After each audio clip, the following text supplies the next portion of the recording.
Hello, everyone, and welcome to the first show here of 2024 Drop Frames. It's our Game of the Year show. Zeke, you're confused. Oh, God damn it. Were you getting a double? Did you have the stream open as well? Is that why you're confused? No. No, I was like, why is it so low latency? But I realized I opened Epic, the Epic Game Store, and it automatically downloads, like starts like updating shit. So I was downloading shit, and I was like, why the fuck did this turn out like the fuck? I can't see the intro. So you got to play it again for me, like real quick, just real quick. I'm kidding. You don't have to play it again. You don't have to play it again. We can. I didn't see it though. I saw like slideshow, but I saw like special guests Rami and Jericho, and I was like, wait a minute, what is this for? No, those are just the usual guests. We could change the names, maybe. Okay. Shout out to Steven for making that, and Danny B for doing the music. He did our intro music. Cool. So it's pretty cool. Yeah. Fanny Diranowski. That's him. Yeah. That's like, I think that's been working for 5 or 6 months. So it's been a while, but it worked out because we got to debut on our first show of 2020. So cool stuff. It's our Game of the Year show. Cohh, did you allot for extra time from Lena, or are we on that strict 4 p.m. Eastern timeline? We got it pretty close to 4. That's why I was late. Okay. I was trying to help out with some stuff. So Okay. Unfortunately, we were supposed to have some help today, and they didn't get here. Oh, so, no. Okay. Yeah, it's been a ride. It's fine. In my mind, I've allotted for an hour for each of our different things. So we'll do an hour of our categories, an hour of our personal list, and then an hour for the first ever Drop Frames Game of the Year list. Zeke, you're shaking your head. What's wrong? I mean, like, would you capitulate for me, or is it just because it's Cohh over here? Well, I mean, if someone just has to go at 4, then that's what we would go for. If you have to go at 3, then we'll do 30-30 and then 1 hour for the discussion at the end. That's just how it is. I'm just saying, next show, I might have to leave early. Okay. I'm saying, like, okay, because I'll make up a reason. Okay. All right. We'll just fucking with you. Sounds like a plan. Just fucking with you guys. We'll deal with it in real time. We'll figure it out. I guess we should get started. I guess. Cohh, what episode is it, by the way? The first show of 2020. Are we restarting? Is this 1? Is it a new show, new decade? 1. Okay. Welcome to the first ever show we've ever done. This is our first episode of Drop Frames. Glad to have you here. Yeah.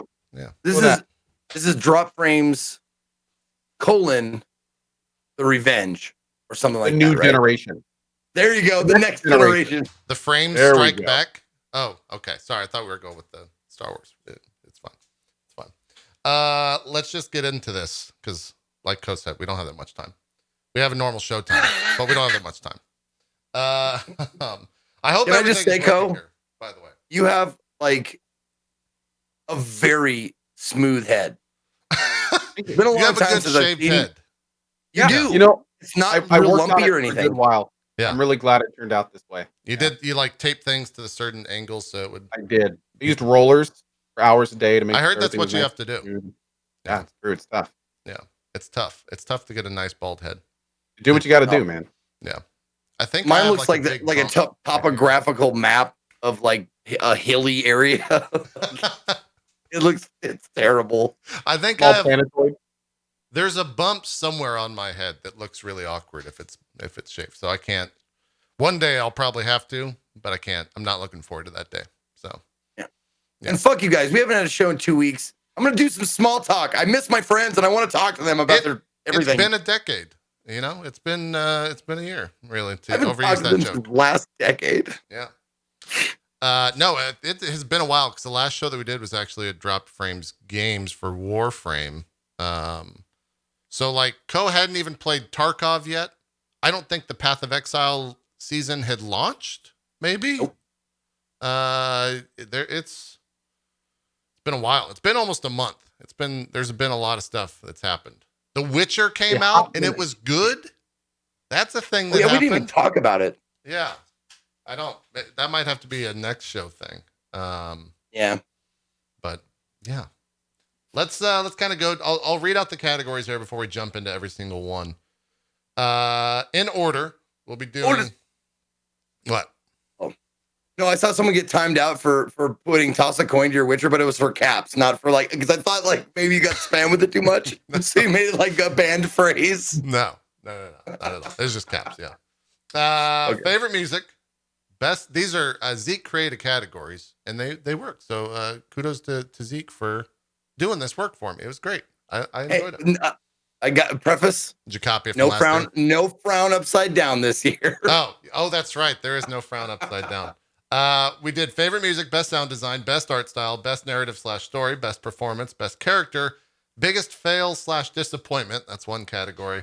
And then most anticipated of 2020. We should have added most anticipated of 2020, comma, that isn't Cyberpunk. Because then it actually would have been an interesting thing, you know? I didn't say Cyberpunk. I didn't either, but that's because I'm trying to be unique. We all know what Cohh chose. Did you want honesty? Because I'll give you honesty. Like, I mean, come on now. Cyberpunk's not even on my, like, it's not on my radar right now because 2020 is the year of, you'll see. Careful, chap. Put the For me. You know, what you could have done is had most anticipated game of the year, and then you could have just had most anticipated game ever, and then that would have given me like a little bit of leeway. So for next year, yeah, you know. Well, actually, it'll be out by, oh my God. Next game of the year show will be post Cyberpunk. That's true. That is true. Lord help us when that game launches. I don't know how we're going to contain Cohh, let alone the fanboys of the Cyberpunk world. Or I don't know. That's going to be an interesting month for sure. We'll get there when we get there. There's a lot of stuff that's going to happen before that. But let's get to this, Zeke, since you created the categories. I'll let you do the honors here and start us off with favorite music of 2019. Favorite music of 2019 for me, it's probably not going to be a huge surprise. I bet anybody who watched my streams, like is a regular on my channel, knows what I'm thinking. It's DMC5, Devil May Cry 5. I did not think that. That really was my favorite music of the entire year. So good, so metal. It's cheesy at times, but it fits the game so perfectly.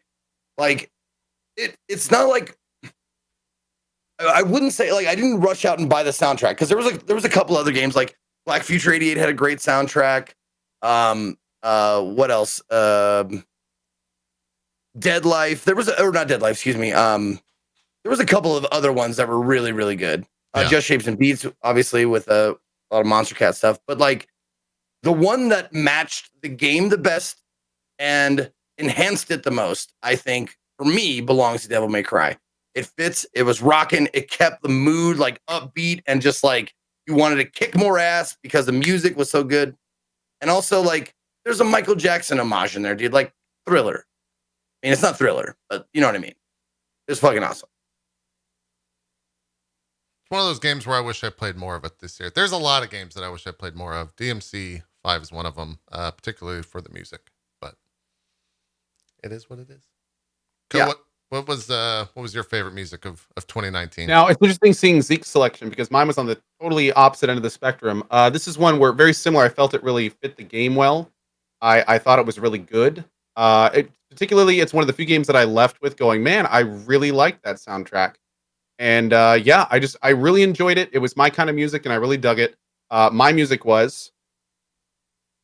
Hope it's the right Devil game. May Cry 5. Oh, nice. Hey! Look at Oh that. my God. Oh, like high five, buddy. I didn't expect that at all. Yeah. Look at that.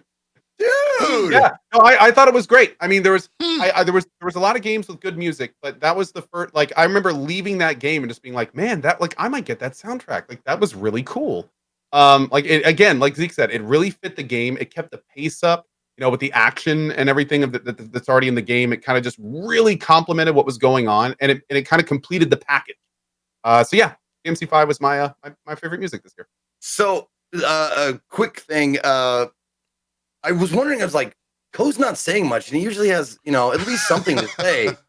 Yeah. And it's probably like if you see him, like if I choose first and he's kind of quiet, maybe we matched. We picked the same thing. That might be a tell. It might be a tell. I'm giving my tells, man. Come Yeah, on. that's Exactly. you're giving away his Keep tells. this interesting. You're getting to know me too well. I am curious though, since we're not doing honorable mentions or anything. Was this the immediate go-to pick for either of you? Was this the first thing that popped into your head, or was there stuff that was a battle internally. There were a lot of games that like had good soundtracks, or more importantly, there were a lot of games that had single or just a couple tracks I liked. But in terms of the total package, like this one was kind of stand out. Yeah. Zeke? Yeah. There was, I mean, when I was thinking about the music category, there's like a few came to mind. Devil May Cry was definitely the first thing that came to my mind. But Sayonara Wild Hearts, fucking amazing soundtrack. It's a music rhythm game, and it's not like it's got a unique style that I really enjoyed. It's not just your like run of the mill EDM music. It actually had like it had a feeling. It had an emotion that you can tie to it. Oh, The other one was Black Future 88, which was just like a real like. Oh, I remember when he played that. Yeah. Yeah, electronic, and it was like it got a good dirty electronic feel to it. And Ruiner. I think Ruiner came out this year. Maybe. I don't know. Game releases are weird these days. Mine will be short and sweet. If you've been around the channel at all this year, you obviously know what this is going to be. Nothing even compared to it for me, game-wise and music-wise all year. I listen to this music almost daily. I have purchased the soundtrack twice on 2 different platforms because one of them can't play on my phone. So it's without a doubt the best music of the year for me. So it's short and sweet. I don't really have anything else to say there. So I think we'll just go on to the next category. In terms of other honorable mentions, Cadence of Hyrule was definitely up there. Like old school Zelda music with a new take on it from Danny B was really good. That was probably the only one that ever came close to Final Fantasy 14 Shadowbringers for me, music wise. But that's it. That's music. We're going to the next category. I was way off on Ruiner. Ruiner was 2 years ago. Oh God. Okay. No. I'm thinking of a different game, and I can't think of it right now. Time doesn't work right for streamers. It's like one just long day. So it's true. That actually brings up a good point, though, and it's a good segue for our personal list, and we'll get to it then. And I think for some of this stuff, there are no more rules. Some people followed rules. Some people did not follow rules. You make your own rules with the personal list this time around. Yeah. We will be following rules for the actual Drop Frames Game of the Year list. It had to have come out this year. That is, and I think there are some other rules. No early access stuff. No expansions. No DLC. That'll be removed from the official Drop Games. But personal list and all that stuff could be anytime. It's just a game that you played while in the year of 2019. So, by the way, I think an honorable mention, and it would have been a little weird putting this as the music category, but I think JP might agree with me here. In terms of just amazing music, like honorable mention of Path of Exile. As I play Path of Exile, I am repeatedly impressed by the quality of their scores, of their music. Like it felt a little weird putting it as like a game of the year category, but every time I go like into labs and every time you do into those abyssal depths and you start hearing those crazy tones, like they did such a good job with the track of that game. That's true. But yeah, a very close honorable mention. It's very good. The game I was actually thinking of instead of Ruiner, it was bugging me. My Friend Pedro. Like if you listen to the My Friend Pedro soundtrack, it's fucking awesome. It's killer. It's got ups and downs, different moods. It's a really good one. Nice. Let's move on to the next. What's next? What are we doing? I really hope all these buttons work. I'm very nervous about it. Best sound design. By the way, for those that don't know, this is all baked into a Stream Deck thanks to the work from Barry and Daniel. So it's all done via a weird overlay system that I hope works. We didn't really test it much before today, so we're just doing great it so far. Yeah. And there's a new extension overlay, right? Yes, there is the Drop Frames extension, which should be activated, I think, on all 3 channels, which is still in the process of changing, but it's functional. I think right now the only thing it does is drops a follower overlay on the 3 of our cameras, which should be over our face. I'm not sure if that lines up at all, but it should. Oh, yep. There we go. There you go. And we'll be adding to that in time. So, best music was the last one. Best sound design's different. Zeke, you're pretty good at explaining the differences here. Why don't you explain the difference and also talk about the best sound design for 2019?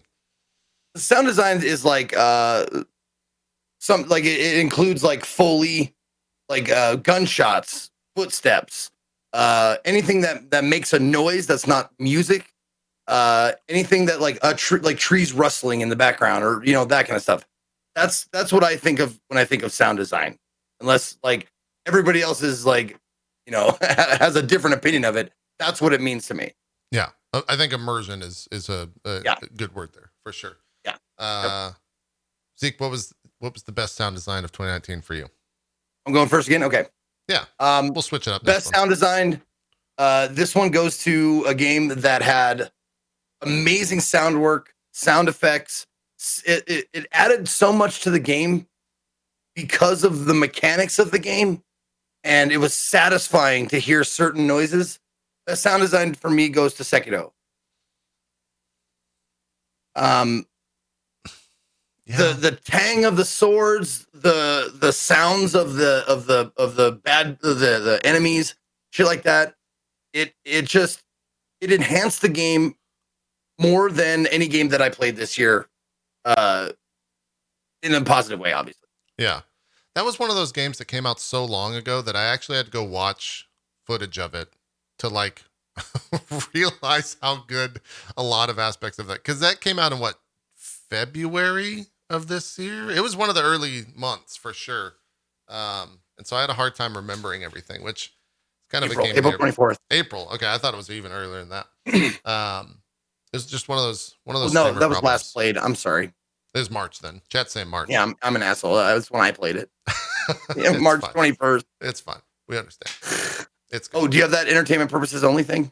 I do. Yeah. Do we want to run that here? Is this for entertainment purposes only? Is that? Well, I say a lot of wrong things. So. Okay. All right. We'll run it. It's running. It didn't run because it's muted over there. It's fine. Okay. First year, first show. We're still working out all the kinks on the show here. We'll figure it out. We'll work it out together. Cohh, what was your best sound design of 2019? My best sound. First of all, I want to go ahead and quash this early. Even though the rules I was informed are thrown out the window, I did mostly stick to releases for my stuff. So I'm saying, yeah, and also I want to make this super clear. There is I'm absolutely loving this game called EFT. The sound design in it is incredible, and I probably would have given it an award if it was out. It's still in beta. So just like I did with RimWorld and other games that I kind of play while they're early access, I don't really feel comfortable like giving them accolades until they are here, they are released, they're finalized. Because who knows what happens between now and then. So yeah. So just for the record, sound design Tarkov is amazing, and it would have won, but it's not out yet. It's in beta. Yeah. That being said, the game for me that did sound design, there were a lot of sounds in this game that I remember thinking were just really unique and cool. Specifically, like how the game world functioned, how the main character interacted with the game world via the ways that they did. And I came away from it kind of like I did with DMC with the music. I remember just coming out and being like, dude, like those are some crazy awesome sounds in that game. If you guys remember in a previous episode of this show, I actually commented about how much I loved the sound design of Control. I really, really enjoyed the sound effects in Control. I thought they did a great job with them, especially the gun. They did some crazy fun stuff with the depth and sound design in terms of like the wobbling like through the different spectrum, just flying around, and it really made you kind of like there's a very dissonant factor to it. It was really cool, and I very much enjoyed the sound effects in Control. Yeah, I so far both of you I cannot disagree. This was actually a pretty good year for sound design, I guess, because all of these games that you guys have mentioned, I think even mine as well can be considered for this. If you remember, just like Cohh said when he talked about Control, when I talked about this game, I ranted and raved about how the guns in the game sounded just ridiculous, and everything about it in terms of how quiet the nights were, which is an odd thing to say, and how loud the action was. I think most of the stuff on my list, if you've watched the show at all this past year, you're going to know what most of my things are. For me, Call of Duty Modern Warfare had the best sound design of the year. The guns just sound insane, and it adds so much to that game. Just like Cohh was saying with Control, it makes you fully immersed when you're walking through a corridor and there's no audio whatsoever except your footsteps and maybe a little bit of like intense, whatever that noise is. and then you hear a gunshot, and it sounds so unbelievably real that it's ridiculous. So I think all three of these, though, or Zeke, I'd forgotten about like the parry noise in Sekiro. That's a good noise. That's like that's like God of War axe coming back to you type noise. It's strong. It's Well, if you've ever been to noise. Las Vegas and you play a slot machine for like any like good length of time, it's like when you hear the slot machine ping or ding or whatever, make a jingle that you won something. Yeah. That's how it felt when you got a perfect parry, like starting in Sekiro. You were like, oh fuck, clang, clang, and then cling, and you're like, woo, like chills, like yeah, fuck, I'm nailing this. It's good. It's The good. best part is the cumulative effect. If the enemy is like frenzying or something, or like just slicing all over you, and you're just going like ting ting ting ting, just like those continuous sounds of successful parries, and you're just like, yeah, It's good stuff. Yep. so good, man. It's really good So good. stuff for sure. Yeah. For sure. Cool. Next category. So we're moving on through them. Best art style. Making good progress. Let's keep this up. Yeah, gonna we're actually get keeping to up. We this got stuff. momentum. We're Good, doing good. yeah. This is great. Let's keep it up during the show. No one talks more than they're allotted. Don't do it. Zeke, you're in the no talk box. Cohh, you're up first. Okay. Start. So I'll tell you right now, this one is going to surprise many of you. And the reason that I picked this one was for two reasons.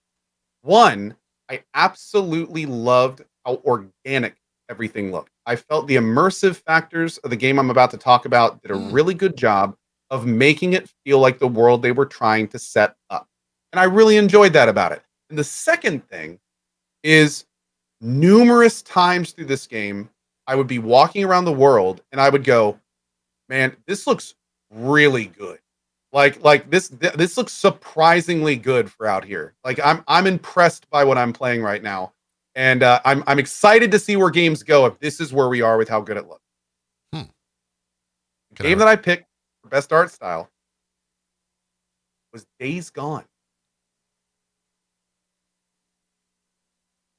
I really enjoyed it. And there were numerous times when I was going between locations and I was like, this looks like an actual world. Like this looks like I'm walking through a forest right now. Like this isn't just some flat plain with bushes and trees. Like this is really cool. I like this. And then all the locations, they looked dilapidated. They looked like scavengers had been through them 30 times. All the rebel camps looked lived in. You could see like where they took their shower and where they, like it was very immersive and I really enjoyed it. And I definitely left that game going like, this is a good bar. Like this, I like this world and this is a good bar. So yeah, I enjoyed it. I thought it was good and I felt it deserved a mention. When you revealed, I thought you were crazy, but your explanation makes sense. I get it. You won me over there. I can see that 100%. Zeke, what's you're pondering something. You're doing the old beard scratch. I fucked up on this one. Can you go? How did you No, I fucked up on this one because I don't think I did last year, but it's last year. Uh-oh. I didn't play it this year. I didn't play this Hey, year. you know what? Hey, You can pick whatever you want. Yeah. Screw it. Yeah. No, No, I rules. played at the very end of the year last year, and I'm not sure if it was on my. When did we do our end of the year show last year? A little bit late, right? We did it January 2nd. It was the first. Okay, Wednesday yeah. So of it was January, I definitely think, yeah. it was definitely on my list somewhere, and I can't do it again. So my choice was for art style was Grease or Gris, or however you want to say it. But Wait for this year. exactly. That's why I said that, dude. Because Okay. it was not. All right. Yeah. Okay. Hey, you know what? The art was really good. It was really good. 2 years in a row. Hey, it was just that good. yeah. Look, I'm not gonna lie. Grease was the first thing that came up for me in this category this year because I played it this year. I didn't play it in 2019 though. You played fine. it in 2018. That's fine. Dude, Played it that was 2018. my winner last year for Yeah. this category. Yeah. It would have been. But if you guys talking about it got me to play it. So if I had a do-over, definitely art style. I like art style. Like I want to say like graphics is included in there. Possibly, I would Very subjective. definitely like Grease had like an emotional like I had an emotional connection with the art of that. Yeah. That's why it would beat out my the choice of the game I actually played this year, which would be Control. okay. Well, then I'll put that in there for us. Control is my Okay, best good. art style. Yeah. Yeah. Because Like, Oh, Control, dude. Yeah. yeah, With the house and everything and dude. like how they presented it. Yeah. Yeah, it Totally see it. was without a doubt. And not only from like an art style stuff, but if you loop in graphics and like tech, I think Control is what I will always go to now as the best RTX implementation in games at this point. Because when you would walk up to like any sort of glass or mirror, it was so unbelievably well done how the reflections looked in that glass, and you would shoot it and it would shatter and it would look fucking fantastic. And there were so many times when I played that game just walking around where I would stop myself, look at the reflection, and then shoot a random glass thing, whether it was a mirror or something 20 yards off where it was slightly reflected. Like, it just looked phenomenal. And it was without a doubt for me the best art style and probably best graphics of the year if we had a category for that. Doing my New Year's Eve thing last night, I just did like all of the last week in Zeke highlight videos like back to back to back. So it was like 10 hours of just highlights. Got to the Control one, and there was a clip of me in the Control highlight where I was like, "Oh, there's backwards littering on that poster?" And I went, turn around, and went, "Oh, it's the fucking reflection from over there because this is amazing." Yeah. And it like fucking totally fooled me because the thing I was looking at was behind a pane of glass. So the glass that it was behind was reflecting what was back there. It was fucking amazing. But not only that, but like I love the whole changing landscapes, lighting the fucking the ashtray room. Yeah. Really, really good. All well done for sure. It was great looking game from top to bottom. Next category is, I don't think I fucked up from here on. okay. All right. We'll see first show, still working out the kinks. It's fine. Best narrative / story. A lot of these categories, and I didn't peek. I didn't spoil myself. I have no idea what Cohh and Zeke have chosen. For those that don't know, we actually submit our selections to JP in a text file that he does not open. Yeah. So he doesn't know any of this stuff beforehand, which is really fun. The other side of that is there's no proofreading or checking of any sorts, which Barry even said in chat, like, I did no checking. Yeah. Like, I just put them up. So we'll just see. Thank you for it. We'll see how that goes. You go first, JP. I'll go first. Okay, I'll go first. What did I choose here? I actually have to scroll. I think I know what I chose. I hope it's the same as my first reaction here. I should have my list open. Yeah, okay, yeah. I know what this is. Best narrative story for me. It is not often that I praise a game's story. If you've watched the show, you will know that. It's probably in the terms of how much I enjoy a game, it's on the lower side. But I feel like this particular game pushed the genre to new heights in terms of storytelling and told a story that we have not seen within that genre before in terms of how well it was done. And again, if you've watched the show, you know that this is going to be Final Fantasy XIV Shadowbringers, pushing one of the best stories of the year, the best story I've ever seen in MMOs, period. Which, let's be honest, not a very high bar. But for me, it was the best story across the board. And this, in particular, this year, I'm curious to see what you guys chose, because this was one of the ones where I tried to think of things that would be at the top. And it might be the case of, one, I didn't play that many games with a story-focused aspect of them. And two, I don't know if it was a weak game or a weak year for story games. You guys will potentially prove me wrong. Now that I'm saying this, I might know what you guys have chosen, but I'll let you reveal that. Zeke, we'll let you go first. Okay.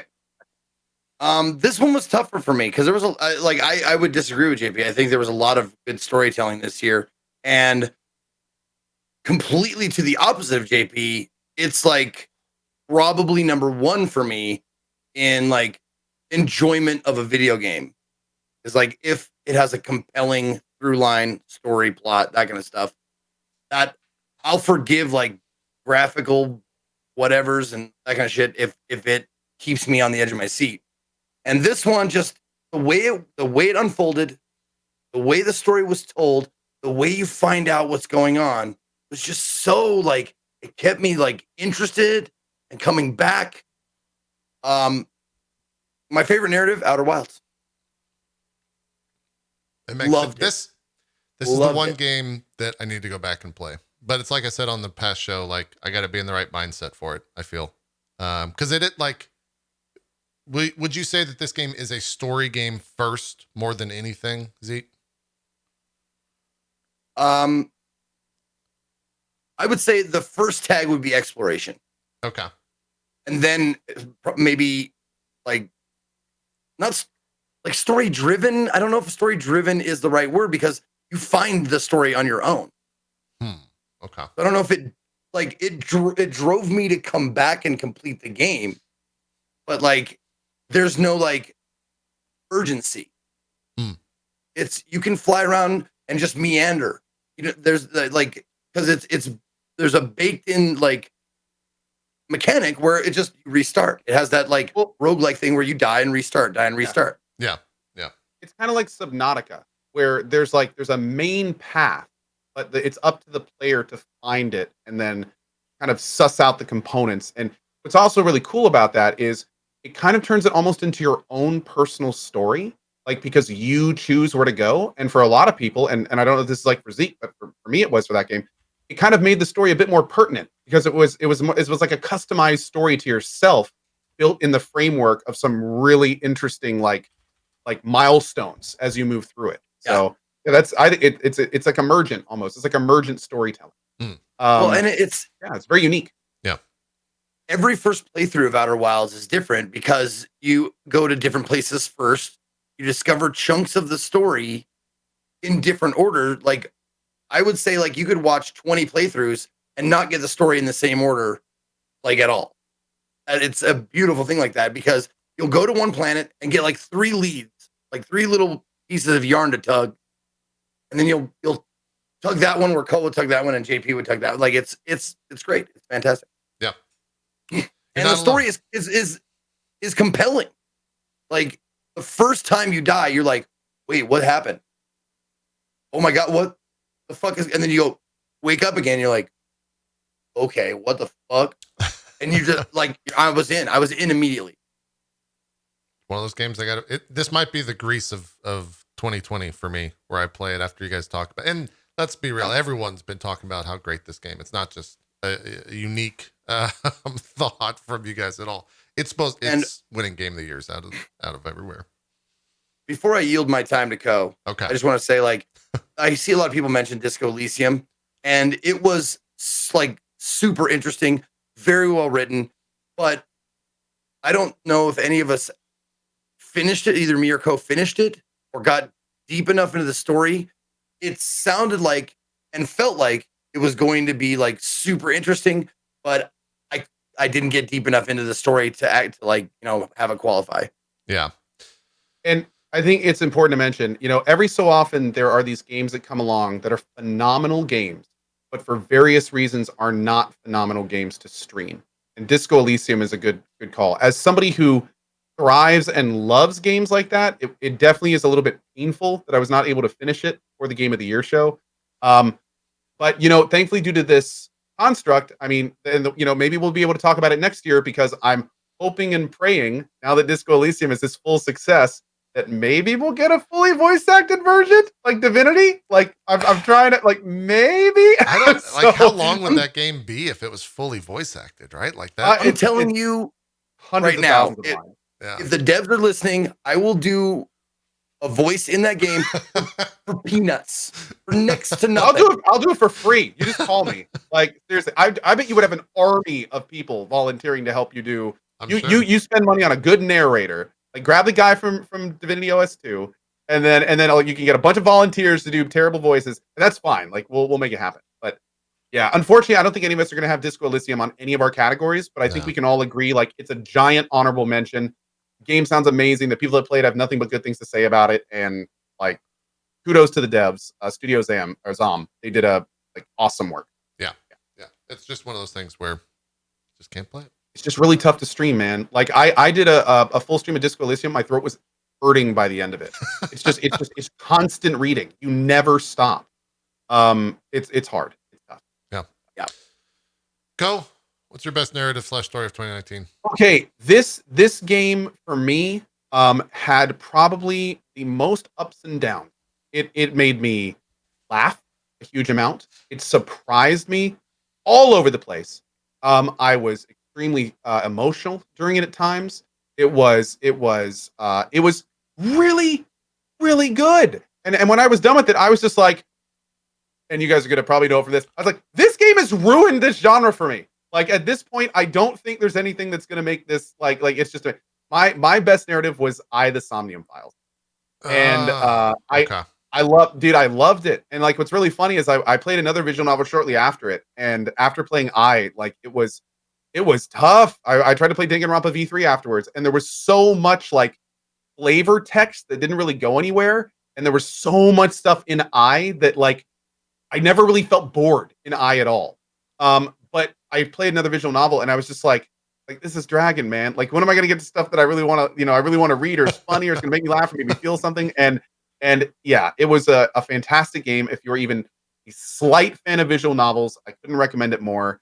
And I really hope we see like a 2 or more from these guys because they knocked it out of the park. My favorite visual novel by far, like in a different category. This is a very category for us. We've got an MMO, a visual novel, and like an indie exploration game. Like, what the hell? Yeah, that's pretty wild.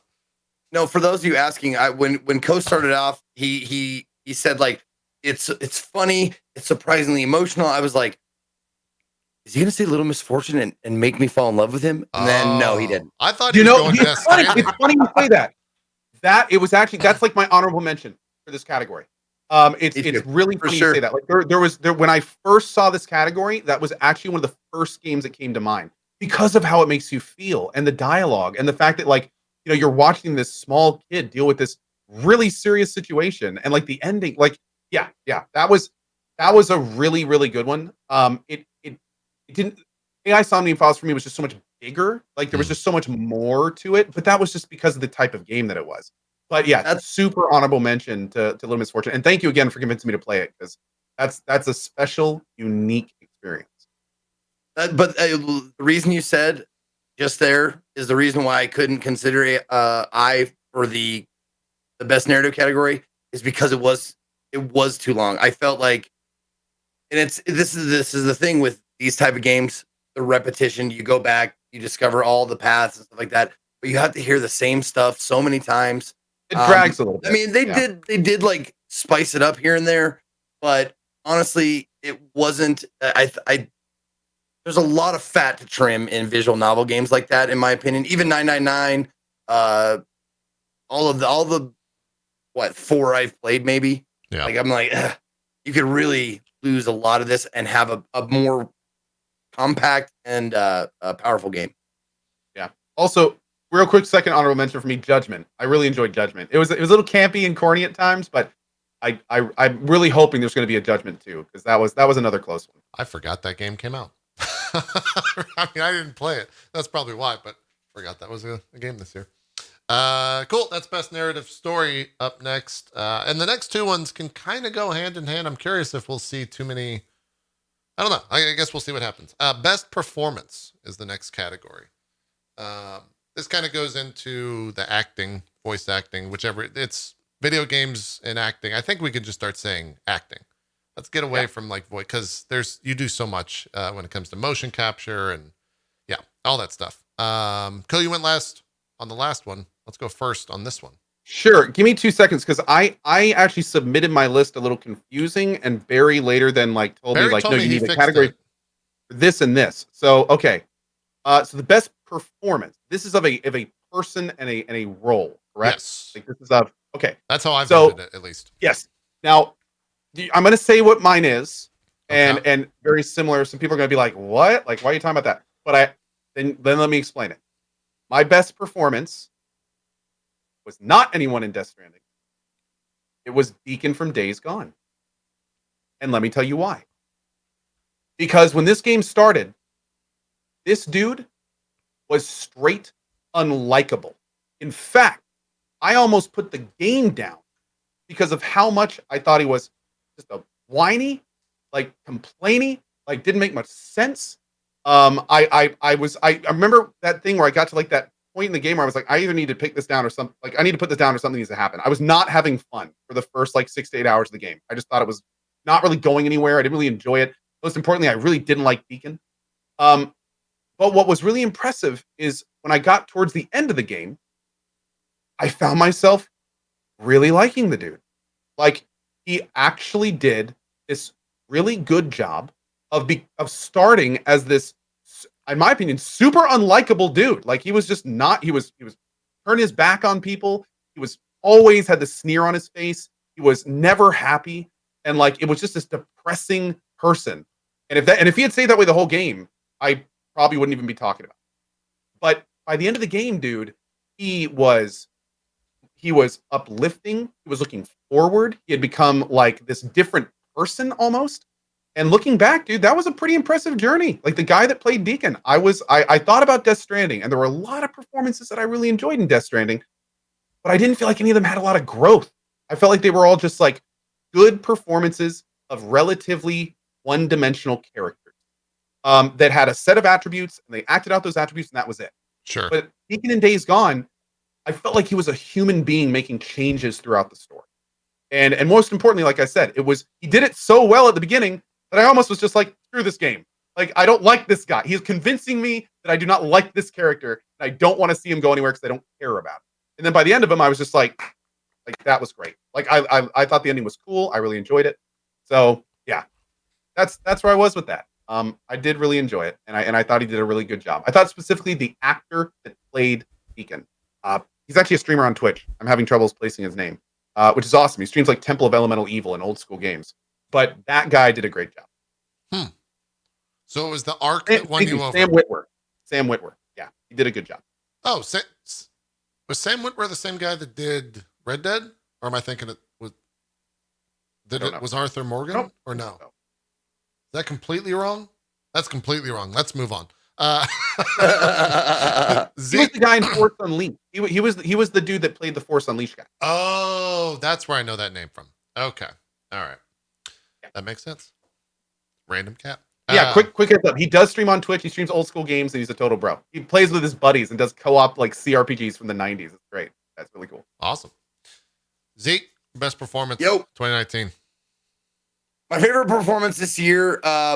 I don't know if it's going to be on there, but I had an honorable mention because I had to include it just because it was so awesome. So I'll just do the honorable mention first, just in case it wasn't included. Okay. But the honorable mention was definitely DMX as Mr. X in RE2 with the mod.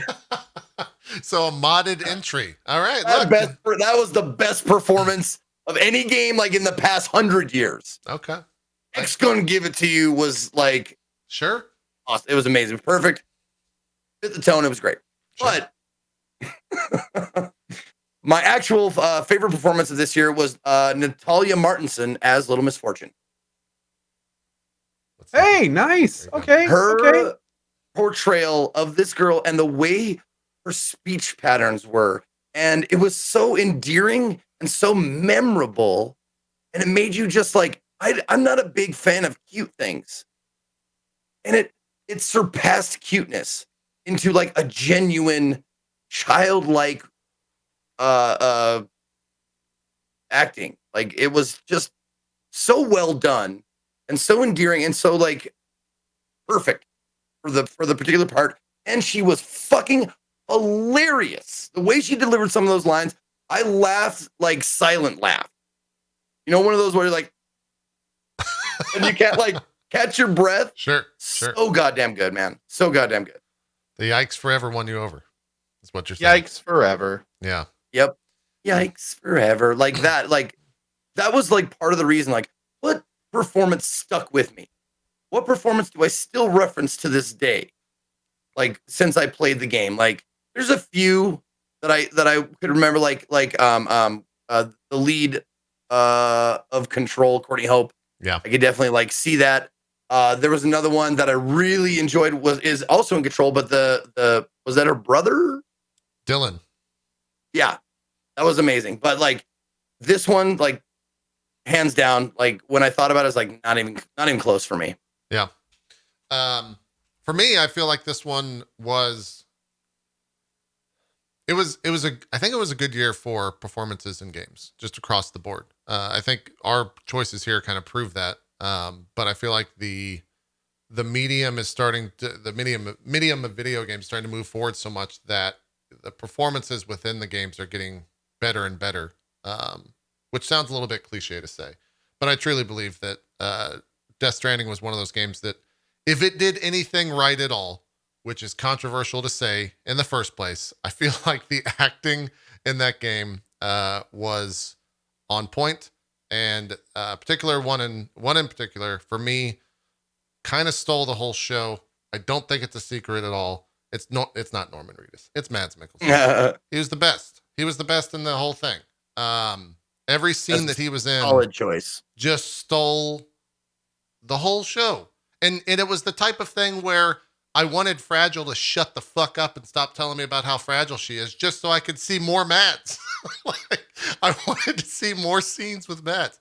I love how in each category you guys keep getting like my honorable mentions. That was between Deacon and him. Oh yeah. Like it was I incredible. bawled at the end because of Mads Mikkelsen and the power of his acting. Dude, like, that was one incredible. of the most emotional moments. Yeah, incredible. Hands down.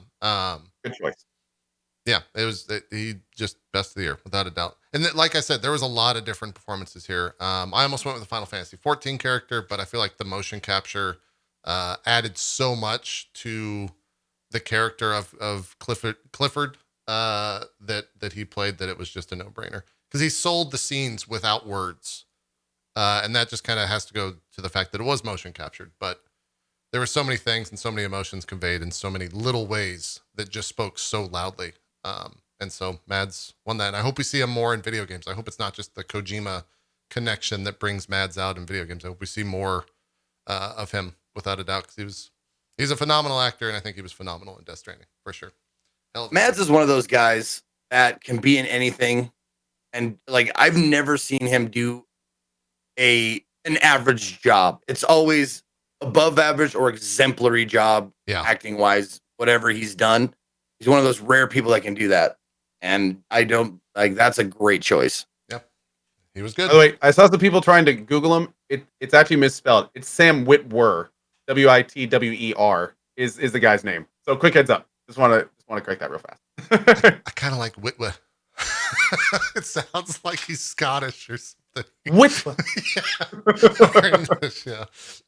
Let's go to the next category. Similar to best performance, it's best character. Zeke, we'll have you start this one. This one I think is going to be. Why don't you start? You want me to start? You haven't started yet. Yeah, you haven't started. Okay, thank you. It's your turn. I'll take the ball back. Thank you. I'll take the speaking ball back. For me, this one was a character that immediately jumped into my mind. And he's not a main character of a game at all. He is 100% a side character. But every single thing that he was in made me more interested in him to the nth degree. And I hope that we see him more in the DLC for the game. You mentioned him earlier, Zeke. It's Dylan Faden, the main character's Jesse Faden's brother. Very highly of him during the shows. Yeah. Man, the scenes with him in it, specifically the one where him and Jesse are talking, I exhausted that dialogue through and through, and even watched a couple of repeats and didn't skip them because he just is such an interesting character. That was Sean something on 3. What to say? Yeah, what's his name? I'm not sure. Look up his name if that's what you're doing, because I would love to give him credit. He without a doubt made that character. Sean Dury. That was Sean Dury. Okay, Sean or John? Sean. It's SCA. Oh, it's right there. So, it's the last thing in the thing. Sean Dury, right there. Great. It's tiny text, so I can't get he was phenomenal. Yeah, I agree. A little bit of what's the word? A unique pick, I guess is what I would say. Niche is the better word for it. But yeah, Dylan Faden was without a doubt best character of the year for me. I hope that we get to see him more. If you finished Control, there's DLC. They're very outspoken about it. I hope that we get to see more of that for sure. Zeke, would you like the speaking ball back? I would love the speaking ball back. Again, honorable mention to Mr. X as DMX for best character. Gotta mention him again. No, that it was a tough. This was a tough choice. This was a tough choice, and I didn't want to. I didn't want to repeat. So, but I did because I couldn't be dishonest. Yeah. Favorite character, Little Miss Fortune. Okay. She's. I mean, You like that game, man? Dang. the acting job of that game and the character in and of itself. Her journey is so good and so compelling. Like, I just like I loved her and I loved the way she was portrayed. And I was like, Dylan Faden was on the list. Like it was like Dylan Faden, Little Miss Fortune, and oh fuck. You know what? Move on. Okay. I had a third one, but I can't remember. But yeah, I absolutely loved it. Best performance and best character. I couldn't lie. I loved them both. Yeah, Dr. Darling was also pretty close from Control. Yeah, he was fun. He was super fun. In particular, that scene, it was great. Good stuff. Cohh, who's your favorite character of 2019? My favorite character, I took a long journey with him, had many twists and turns. I really enjoyed the ride. And the thing that stood up for me particularly was the guy behind the character did a phenomenal job of basically playing two different roles at one time. And I really enjoyed how he did that. The game has already won an award, but one of my favorite characters was Kaname of the Somnium Files. Not only did I really enjoy him, I love Greg Chun, who was the lead. He was also the lead in Judgment, but he really nailed the character because like he did some really fun stuff throughout the game to kind of really hint at what was going on, and it was just enough to pick up on the hint, but not really enough to tell where it was going. And then towards the end, well, it's like, how are we feeling about spoilers? Can I like be very slight stuff? Luckily, here's what I'll say. I mean, this game spoiler does some Bob's very here. Spoiler box. Spoiler Bob. Okay, that works. Okay, super quick. I'm gonna put my hand down when I'm done with spoilers with AI. But okay, super quick. Towards the end of the game, there's some really interesting stuff they do with his character, but they keep the guy playing it. So what essentially happens is the lead actor has this very interesting thing that he has to do, where he basically has to play the same guy in a completely different way, and he nailed it. He absolutely nailed it to the point where afterwards I was like, that was really impressive. So yeah. I really enjoyed it, and Kaname Date is the guy that really kind of won it for me. This was a tough one for me though. There were a lot of really solid characters that could have been picked from, and yeah, this one was definitely tough for me. But that little twist at the end, I think, kind of kicked it over and definitely won it. Cool. All right. I remembered my other one. Yeah. And this was probably honestly like second place. I don't know if it could be Dylan, but Nico from Devil May Cry 5. Devil May Cry 5. She's the one who made like the mechanical hands and stuff. Like, yeah. How can you not love her? She's just awesome. She's awesome. Yeah. The next one is one of my favorite categories every year because it's fun to just shit on stuff. Biggest fail / disappointment. We combined it into one. I think it was one actually last year as well, but it is one this year. Cohh, why don't you start us off? This is a fun one because, man, I almost put Fallout 76 back in here. Yes, dude, I know. Oh my god, it's like the fail that keeps on failing. Should we just call? Hold on. Should we make a rule that this category is called the Fallout 76 of the year? We should. Okay. We absolutely should. Yeah, that's the new rule. It's the Fallout 76 of the year. The 76 of the year. That's now. Okay, sorry. Go. For me, this category was basic. This category was really tough for me because I had two. There were two fails of the year for me. The only reason one kind of won out on the other was because it was just a little bit more of a fail. But I'll say what my selection is, and then I'll say what my basically right behind it was. Okay. My biggest fail of the year was a game called X4. And the reason being was because it was a really good collection of ideas and some really, really cool stuff. wrapped in more bugs than I have seen in a like. It was almost impressive how much shit didn't work in this game, and it released as an actual product. Like nothing worked properly. Things would not do the same thing if you just did them over and over and over again. You'd get different results doing the same thing. Things would break and give you a confirmation message that it worked. Like it was mind blowing how much was wrong with this game.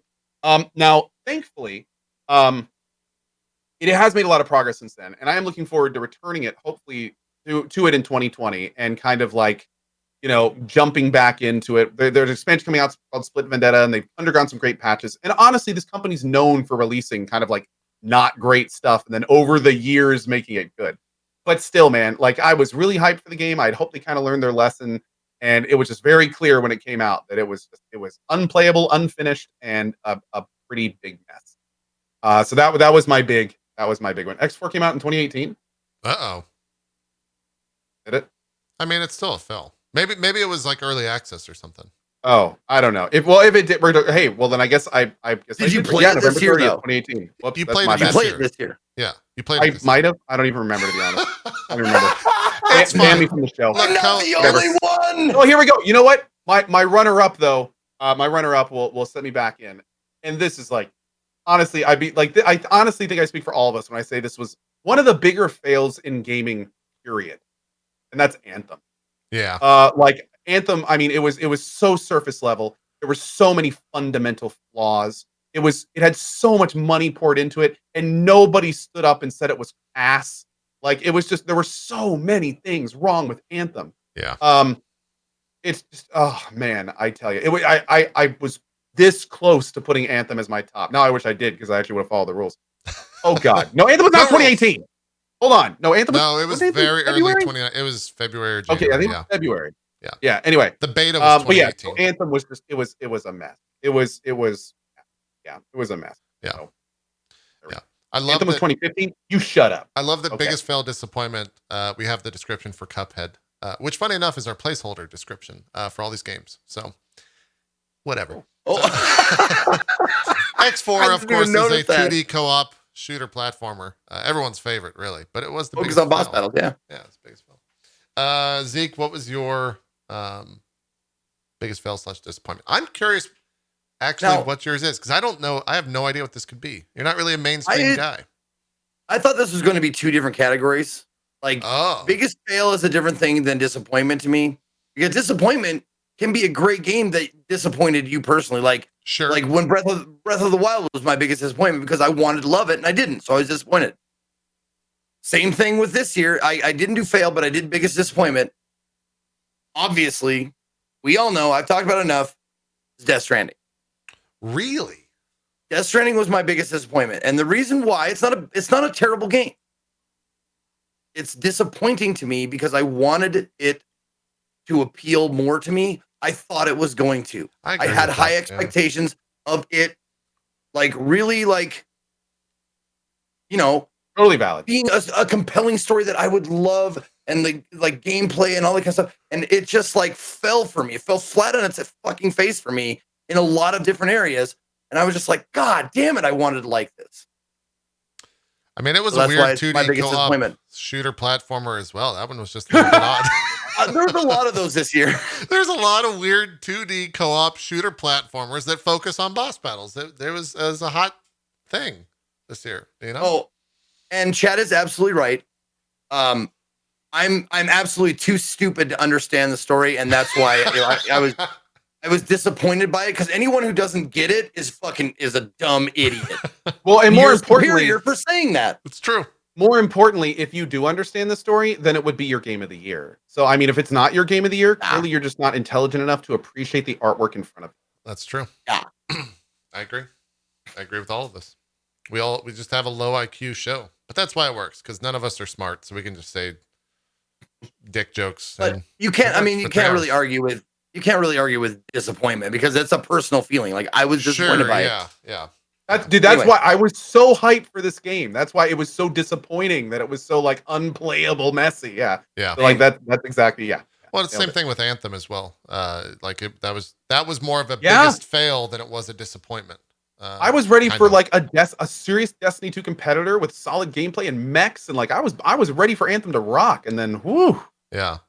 ouch. I think for biggest, I'm kind of with Zeke. If this was two categories, I would have two pretty big answers. Biggest fail, and in fact, the thing that I actually changed last minute, I had Blizzard Entertainment here. Is the biggest fail slash disappointment of 2019. That's good. That's a great one. Fuck are you doing, man? Stop it. Get back on track. You're being stupid. But then I thought about it. And for me, it goes into the disappointment category. It was no secret that last year, and I think it might have been my most anticipated game of the year. I was really looking forward to this game. And in fact, I sold Cohh on playing this game, and he played the whole goddamn franchise, which was way more than I thought he was going to do. And then the game came out, and like it was okay. Like I don't know what happened. It was all right. It wasn't bad, but it wasn't like Good. Yeah, like I don't want to say that because I enjoyed my time. I 100%ed the game, but it didn't have the same like, I don't know. It wasn't Kingdom Hearts 2 is maybe the simplest way I can put that, which really says a bunch of different things about it, which maybe means I hyped it up too much. I don't know. I also didn't really like how they took it and made it a 2D co-op shooter platformer focused on boss It was a battles. weird That was choice. a little bit of a weird decision. Yeah, it was kind a of weird broke choice. the. Yeah. Yeah, someone in chat said you grew up. No, man, that Toy Story level is phenomenal in this game. One of the best looking aspects of games this year. And it was actually in best art style for me because it like was 1-to-1 with a Pixar Toy Story movie. It was phenomenal looking.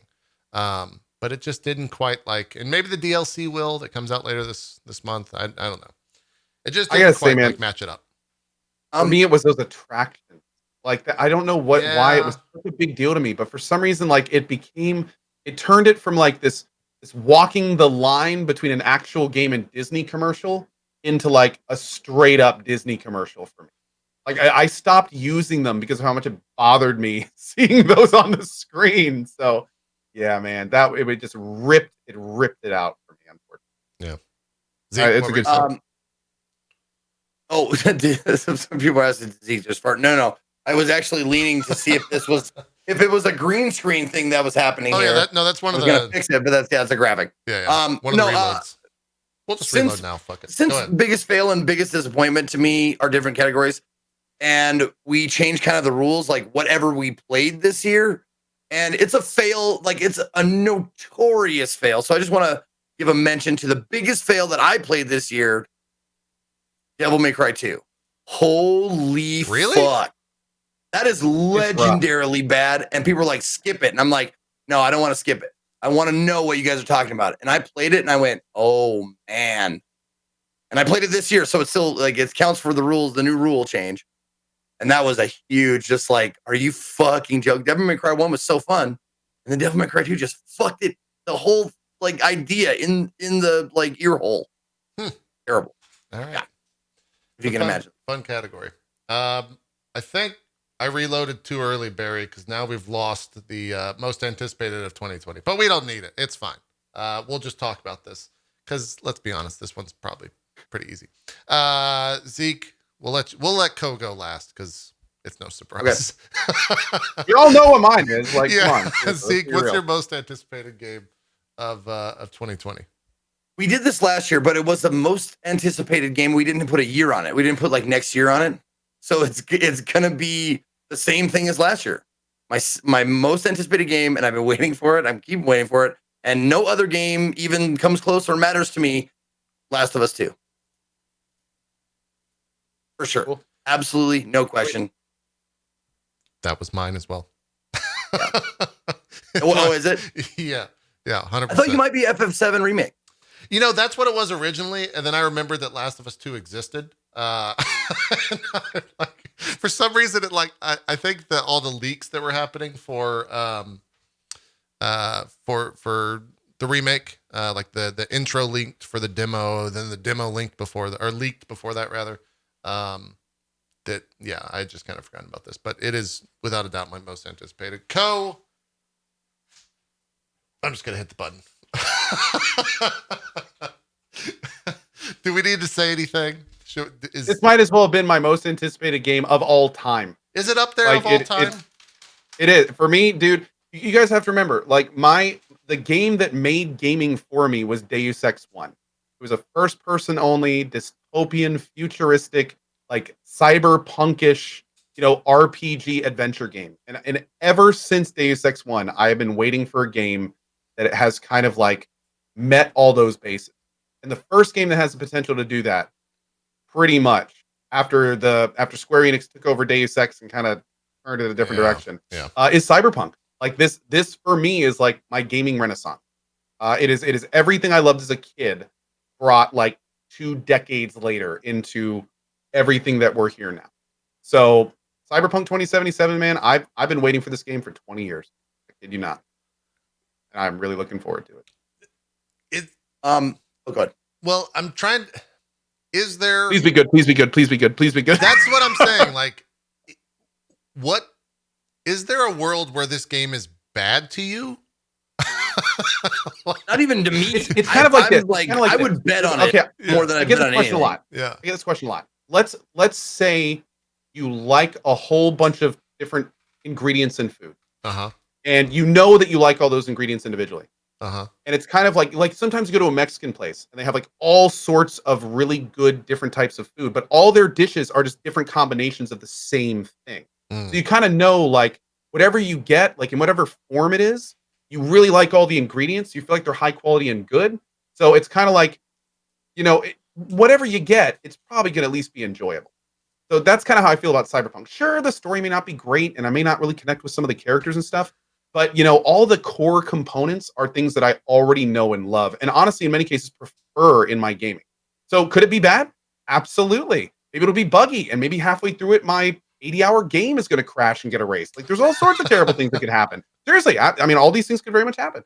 But I think overall, I'm very optimistic that it will be what I'm hoping to get out of it. It doesn't need to be the best game, but it has all the ingredients I love in it. So we'll kind of, see what the final product looks like. Also, most importantly, it's being made by a company I trust. And I can count the amount of dev companies on 2 hands these days that, like, I just fundamentally feel will deliver a quality product. And CD Projekt Red is one of them. So it's kind of like Baldur's Gate 3 or Path of Exile. It's like when new stuff comes out for this stuff, I'm going to take a look and I'm probably going to enjoy it. So yeah. I may not. Like a bad league in PoE. Sometimes it just doesn't work out. Doesn't mean I don't like the game. It's just not my favorite. I almost put that as my most anticipated because I'm not excited for. I am excited for the game, but I'm more excited to see if the game is bad. To see the I'm on the opposite end of Cohh's over here in Happy Land. I want to see the fallout. Like, I want to see what happens on the internet if that game goes wrong. At this point, dude, that's going to happen no matter how. Yeah. Well, no matter how good the game is, it's going to happen.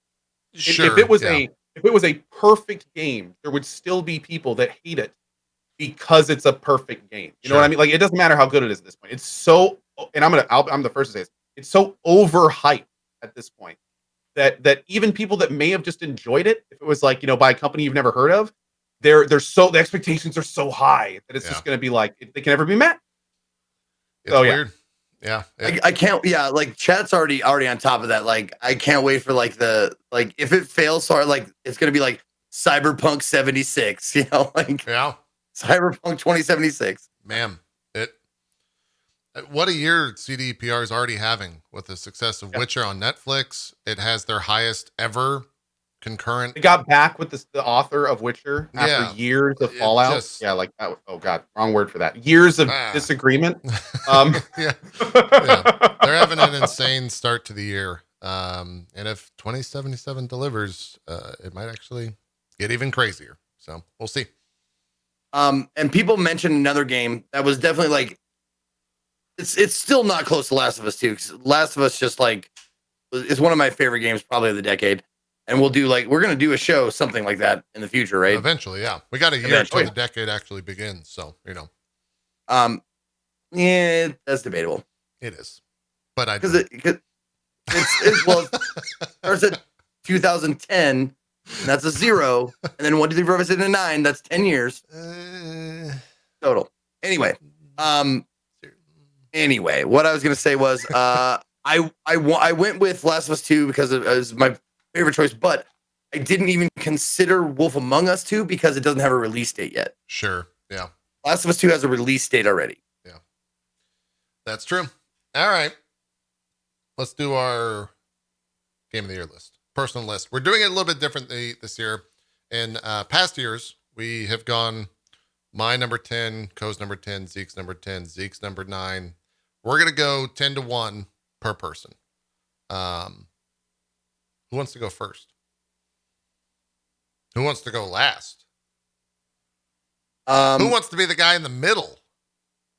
Are we gonna? Should we? Does anyone have a D4? Do you have a D4 near you, Zeke? I can roll it in my chat if you want to look. If my chat will keep me honest, I can do. I trust. Okay, it. Just roll a D3. I'm 1. D3. Those 2. You're 3. Yep. Here we go. And the answer is 2. So Cohh's going first. Cohh's going first. Okay, this is our 10th, right? That we're doing number 10. Not starting with the Game of the Year first. My number 10 Game of the Year. I hope these are correct. We're having some issues. Was The Outer Wilds. Okay. I thought that it was a very unique game. I really enjoyed playing it. I liked, kind of like we talked about earlier, the kind of emergent storytelling of it. I felt like it had some issues, but overall, I felt like it was an extremely unique, well thought out vision, and I really enjoyed my time in it.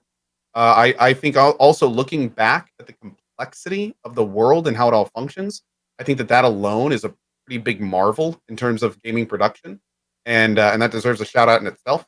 Yeah, Outer Wilds was pretty great, and it is my 10th on my list. Is there a "the" in front of it, or is it just Outer Wilds? I'm sorry, it is Outer Wilds. There's no "the." Okay. The "the" is there for The Outer Worlds. Yeah. I thought you were being shitty, JP. I think no, I don't actually know. I actually said "the." I think I've always said The Outer Wilds myself, and then I saw chat getting their pitchforks, but that's why I was asking. It wasn't a correction. Yeah. Outer Wilds, The Outer Worlds. Yes. Cohh, you're number 9. We're doing the whole thing. We're doing the whole thing. Yeah. Rapid fire. Okay. Yeah. My 9th Game of the Year was a game that I really enjoyed. I wanted a little bit more from it, but to be honest, I felt like it did exactly what it set out to do exceptionally well. And when it was done with it, I said, there are some parts in that were the best I've ever seen in that franchise, particularly some of the combat. My 9th Game of the Year was Star Wars Jedi Fallen Order. I thought, I wish it was more complex. I wish there were more RPG mechanics, but that's just me wanting more. Right. In terms of what it was, I thought it did that very, very well. It was a great action adventure game. The levels were great. I liked the characters. The lightsaber combat was second to none. I think it could be some of the best action lightsaber combat that Star Wars has ever seen. And I very much hope that Respawn hopefully they're getting the license to go further with it. I'd love to see meaningful loot and more mechanics and a deeper skill tree with actual decision making. They got a really sweet foundation here, and I hope they take it somewhere fun. Makes me really excited for the second one. I couldn't agree more. Want to see more of that. Want to see them expand on it for sure. Number 8, Cohh. Number 8. Number 8 for me. AI the Somnium Files. Great story.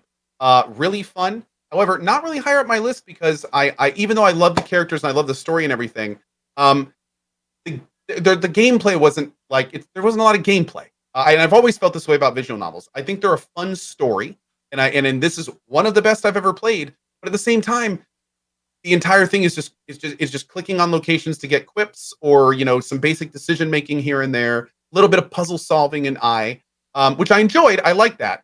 But when you're doing a Games of the Year, I feel like the gameplay is a little bit more weighted. And in this term, for this, it kind of went down the list over some others where I not only liked the story and characters, but also really fundamentally enjoyed the gameplay.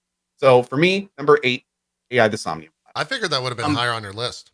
I'm a little bit shocked. Again, it's the gameplay. It's the gameplay. I really love the story, the narrative, and the characters, but the gameplay itself, I found honestly kind of boring. Like it was basically it's a visual novel. It's being told to you. So I didn't really feel engaged from like a gameplay perspective. Some people love that. Some people think it's better that way. I prefer a little bit more connectivity to my gameplay. So makes sense. Zeke, that's why I got 8. yeah. I'm seeing a lot of this, like a lot of comments about it in chat. JP, explain why we're doing it like this way rather than like doing it across or whatever. I think it might have been Cohh. I forgot who it was. To be honest, it doesn't matter. But the idea of going from 10 to 10 to 10, there was a lot of repeats where a person would talk about a game like that was number 10 on someone's list and it was number 1 on another person's list. And it took that away from that person in the sense of like the hype, the excitement. Because if you're talking about like, oh yeah, Outer Wilds was my number 10. It was pretty good. It was all right. And then you have to wait the entire thing and it gets down to 1. And you're like, yeah, mine, it was number 1 on my list. So we're trying it out this time. If it doesn't work, we'll go back to a different thing. Also, this way, as we get in the previous shows, as we got closer to the top, it became super clear, super early whose games were where, because like they'd be on some people's list and not others. So like this way, it's a little bit more like we can kind of all do our own thing, and then at the end we can kind of talk about the decision instead of having it. Yeah. But again, just like JP said, we're going to do next year. Yeah, it would.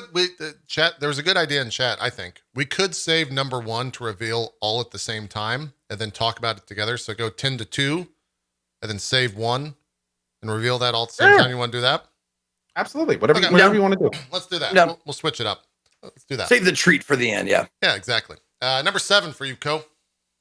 Number 7 for me. This was a sequel that I super enjoyed playing. I feel like it capitalized in the original in almost every way, shape, and form. I played the early version of it. I thought it was fantastic. It then came out, and I did a 100% run of it, and I loved it. Honestly, one of the better Souls games I played, and that was The Surge 2. I had a really good time in The Surge 2. I felt it was well done. I loved how every system was improved in some way. The devs clearly listened to feedback, and they turned Surge 2 like. I equate in my mind the changes from Surge 1 to Surge 2 similarly to Witcher 1 and Witcher 2, where they really took some of their fundamental mechanics back to the drawing board purely on what the fans said and just kind of like reinvented them from the ground up. So shout out to Deck 13. That was really cool to them. And hopefully we'll see a Surge 3 that is even better than Surge 2. Have to see. Definitely made big leaps from the first to second. There's no denying that, regardless of how much you enjoyed the Surge 2. I can't argue. A lot of respect for the improvements. Yeah. Yeah, without a doubt. Number 6, Cohh. Number 6, as we get closer to the top 5. Number 6 really surprised me. When I started this game, I was dipping my toe into a pool that I didn't even know I wanted to jump into. I tried it based on people's feedback, ended up completely falling in love with it. And my number 6 game of the year is Fire Emblem 3 Houses. Okay. Yeah. Oh man, that game. I really enjoyed it. It had twists, it had turns. The gameplay was super engaging for me as somebody who had not done it before. It was not weak, and I really kind of liked overall how just it connected. It was really good. So yeah, I have become a Fire Emblem fan for 3 Houses, and I will. Smell that? It smells like doo doo in here. I get that reference. And so it was good. It was good, and I really enjoyed it. Moving on, we'll keep the pace up. Yeah. My 5th game, another one that really surprised me. I thought I was going to like it from the stance. I wasn't quite aware of how much I would like it. You tie in the excellent performances. You tie in the extremely interesting levels. You tie in all these little tiny stories that kind of were all connected inside this game world. I loved exploring it. I loved playing it. I loved the story. I can't wait for more. I want to see more Control. Control was my 5th game. I was really pleased with how it was. And honestly, I can't wait for Control 2 to see where they take it. The gameplay was phenomenal. The story was great. It was a really fun, entertaining game. And I really like Control. If those are your 10 through, I have no idea what your top 4 looks like. I could not. Yeah, maybe you know at least one of them. Maybe like one of them, yeah, but not the others. I don't know what this. Let me see. I'm gonna say if I bet don't I say know... them out loud. Just think. No, I'm just gonna say throw it in the Slack if you have any ideas. I'd love to see them. I bet I can bank on 3 of them. I can think of maybe 2. I don't know. Cohh, what's your number 4? Let's go all the way. Number there. 4, moving on. Number 4 was one that I was really looking forward to. In fact, Zeke was one of the people that sold me on this style of game way back in the day. I ended up jumping on the train and loved every ride. Some of the previous iterations by this company have included some of the most emotional scenes I've seen in video games, some of my favorite ever. And honestly, moving into this game, I loved seeing the progression of mechanics. I loved seeing the new characters. And most importantly, I was really impressed how they took all of this other established stuff that I was concerned, if they don't use this, is the game still going to have the soul of it? And you know what? Not only did it was an entertaining and amazing experience. My 4th is Judgment. I really enjoyed Judgment. I had a great time in it. I can't wait for more. I thought the story and characters were great. I really, really enjoyed it. And it was my 4th game of the year. Now, did we spell that right? Because I think it's without the E, yes, right? Without the E. That's right. It's JUDG, no E. Well, MENT. I guess technically this is from your list, so you spelled it correctly. Good job. Actually, I spelled it improperly. Thank you, Barry. We would have also accepted Judge Eyes. Judge. Exactly. Thank you. Very true. Yeah. Very true. Yeah. All right. Number 3. Number 3. This game was awesome. I loved it beginning to end. It was one of the most challenging experiences I had in my life. I loved streaming it. I loved the world. I loved the lore. I loved almost every single thing about Sekiro Shadows Die Twice. The game is just awesome. Except, they did what was the one such a thing you good job didn't with love? it. What, What's up? What's the one thing you didn't love? Sorry to interrupt. What? One thing I didn't love? Yeah. There were some things about it that I think could have been done a little bit better. The weapon system I feel was cool, but they didn't really like the way that they fleshed it out. I didn't feel it made it really engaging. I found myself picking like one weapon and then just using that the whole time instead of like branching out. So I kind of wish that was a little bit more done. Yeah. There was also some times when I felt like sometimes that things were a little bit too hidden. Like, they don't even give you a hint about some of the things that you need to do to like get the actual ending. And I understand that Souls-like. I get it, critics. But I kind of wish there was sometimes a little bit more breadcrumbs. Granted, I'm not the smartest gamer. Maybe some of you other guys picked up on it. But yeah, I definitely needed help from chat to get the true ending. And there were many things that you had to do for the true ending that would not have occurred. So, as somebody who plays games for a living, maybe a little bit more direction there would have been nice. Okay. But that being said, like I loved all of it. Except the bosses that killed me repeatedly, they were all cheap. Yeah, they're all fucking just badly designed it was, bosses. Like they're bad AI. They could have scripted them better. Absolutely, it's just unbelievable. Yeah, just a mess, But anyway, it was fantastic, and I really love Sekiro. I can't wait to see more. I don't know if I don't think we've heard any announcements of more Sekiro stuff. But if they ever make Sekiro Shadows Die Thrice, I would be on board with that in a second. I'd like that name. Yeah, that's a good name. I think it would sell. hopefully we will see more from them. Oh God. Okay. Now, as most of the people know me, they can probably guess my last. But what they may not know is the order. So my next game is going to be rather telling for many of you. Okay. All right. Now, I got one right, by the way.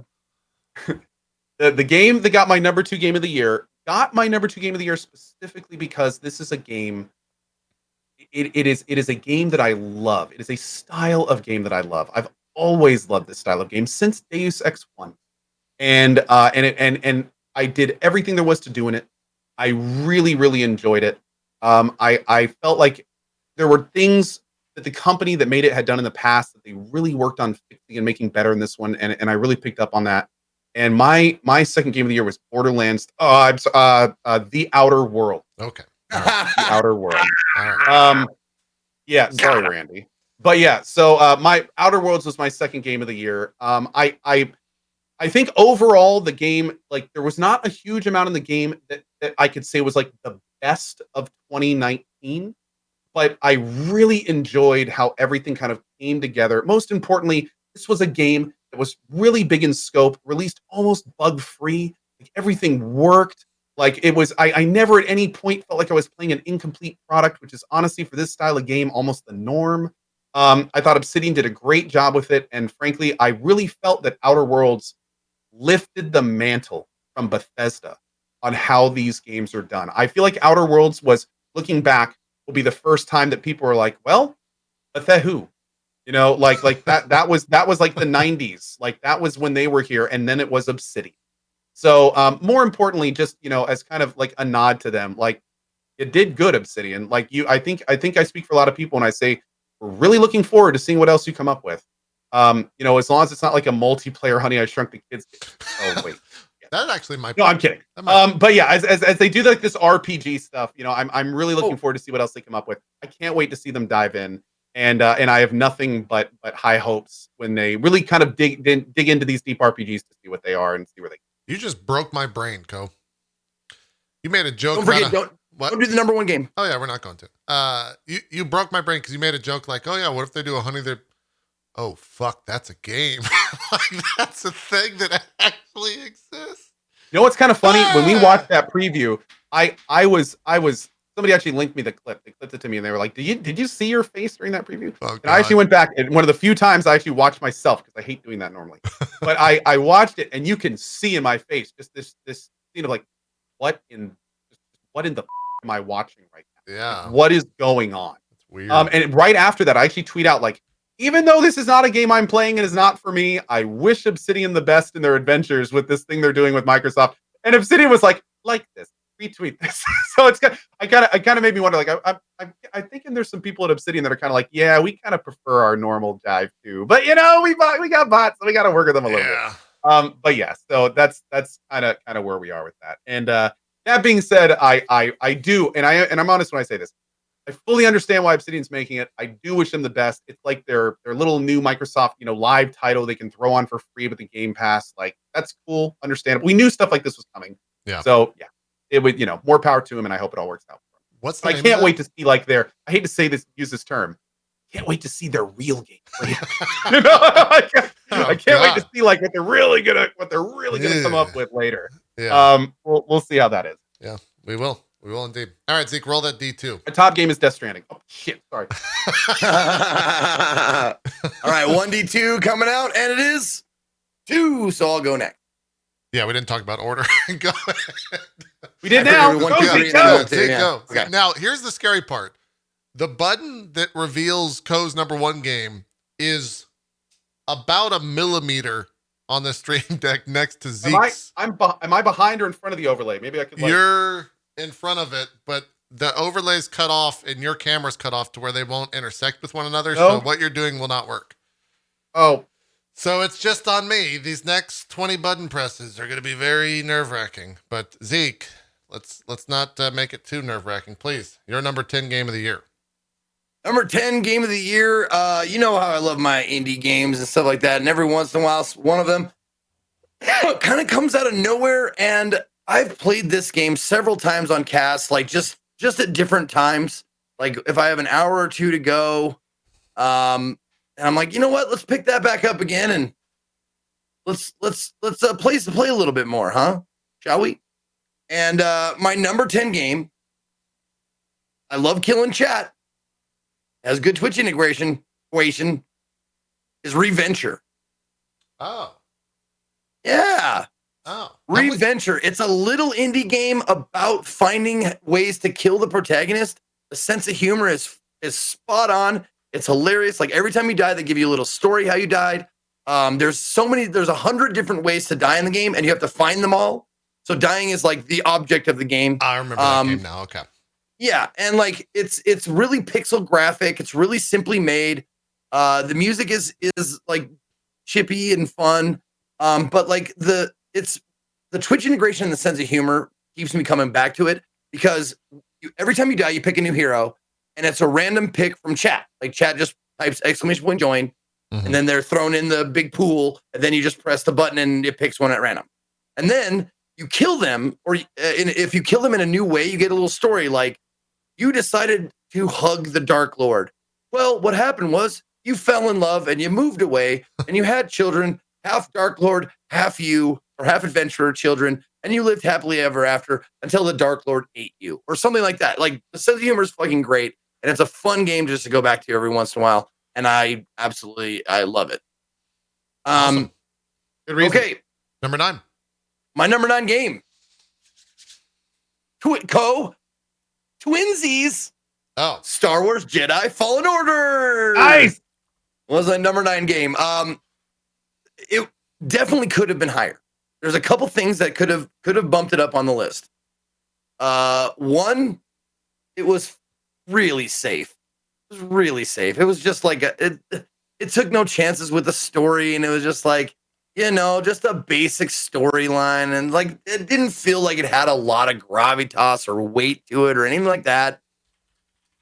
But it was fun. It was a fun third-person action game, and I had a blast doing it. I like the different styles. Like I totally went Space Wizard, just sunk all of my points into Jedi stuff. So I was pushing and pulling and doing all that kind of stuff. I had a lot of fun playing it. The other thing that was kind of like the fights sometimes felt really imprecise.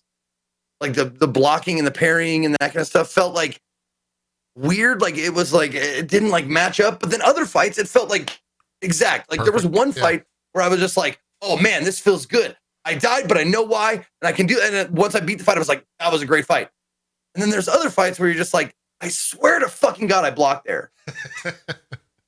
Yeah. Because it feels different than the other fight, and I know when it's gonna hit me, like that kind of shit. Yeah. So like there was some like I don't know, I played games long enough to I think I know when something's wonky. So there's some wonky shit in that sometimes. I feel like all in all, great game. I feel like if we could continue on with just unlimited categories for best of 2019, if we had best moments, that game might have the best moment of 2019. Without let's just end it there. Dude. We're gonna stop there. There's actually a couple that I can like. It's a game full of really solid moments. Yeah, that's a good job. Yeah, that moment was and really like. For all the stuff I said that was nice, it's in my top 10, guys. So like, I love the game. Like, don't get me wrong. You didn't like Star Wars Jedi Fallen Order? Jeez, oh my God! What are you doing? I know, stupid. My number 8 game was another third-person action game. I loved it. I thought it was great. It didn't strike me as much as like its spiritual predecessors. Oh. But it was still great. I still had a blast playing it. Some frustrating parts. Sometimes it was really, really difficult, but I like that. Sekiro is my number 8. And the style, like the sound design was great. The environments were great. The fights were pretty good. I thought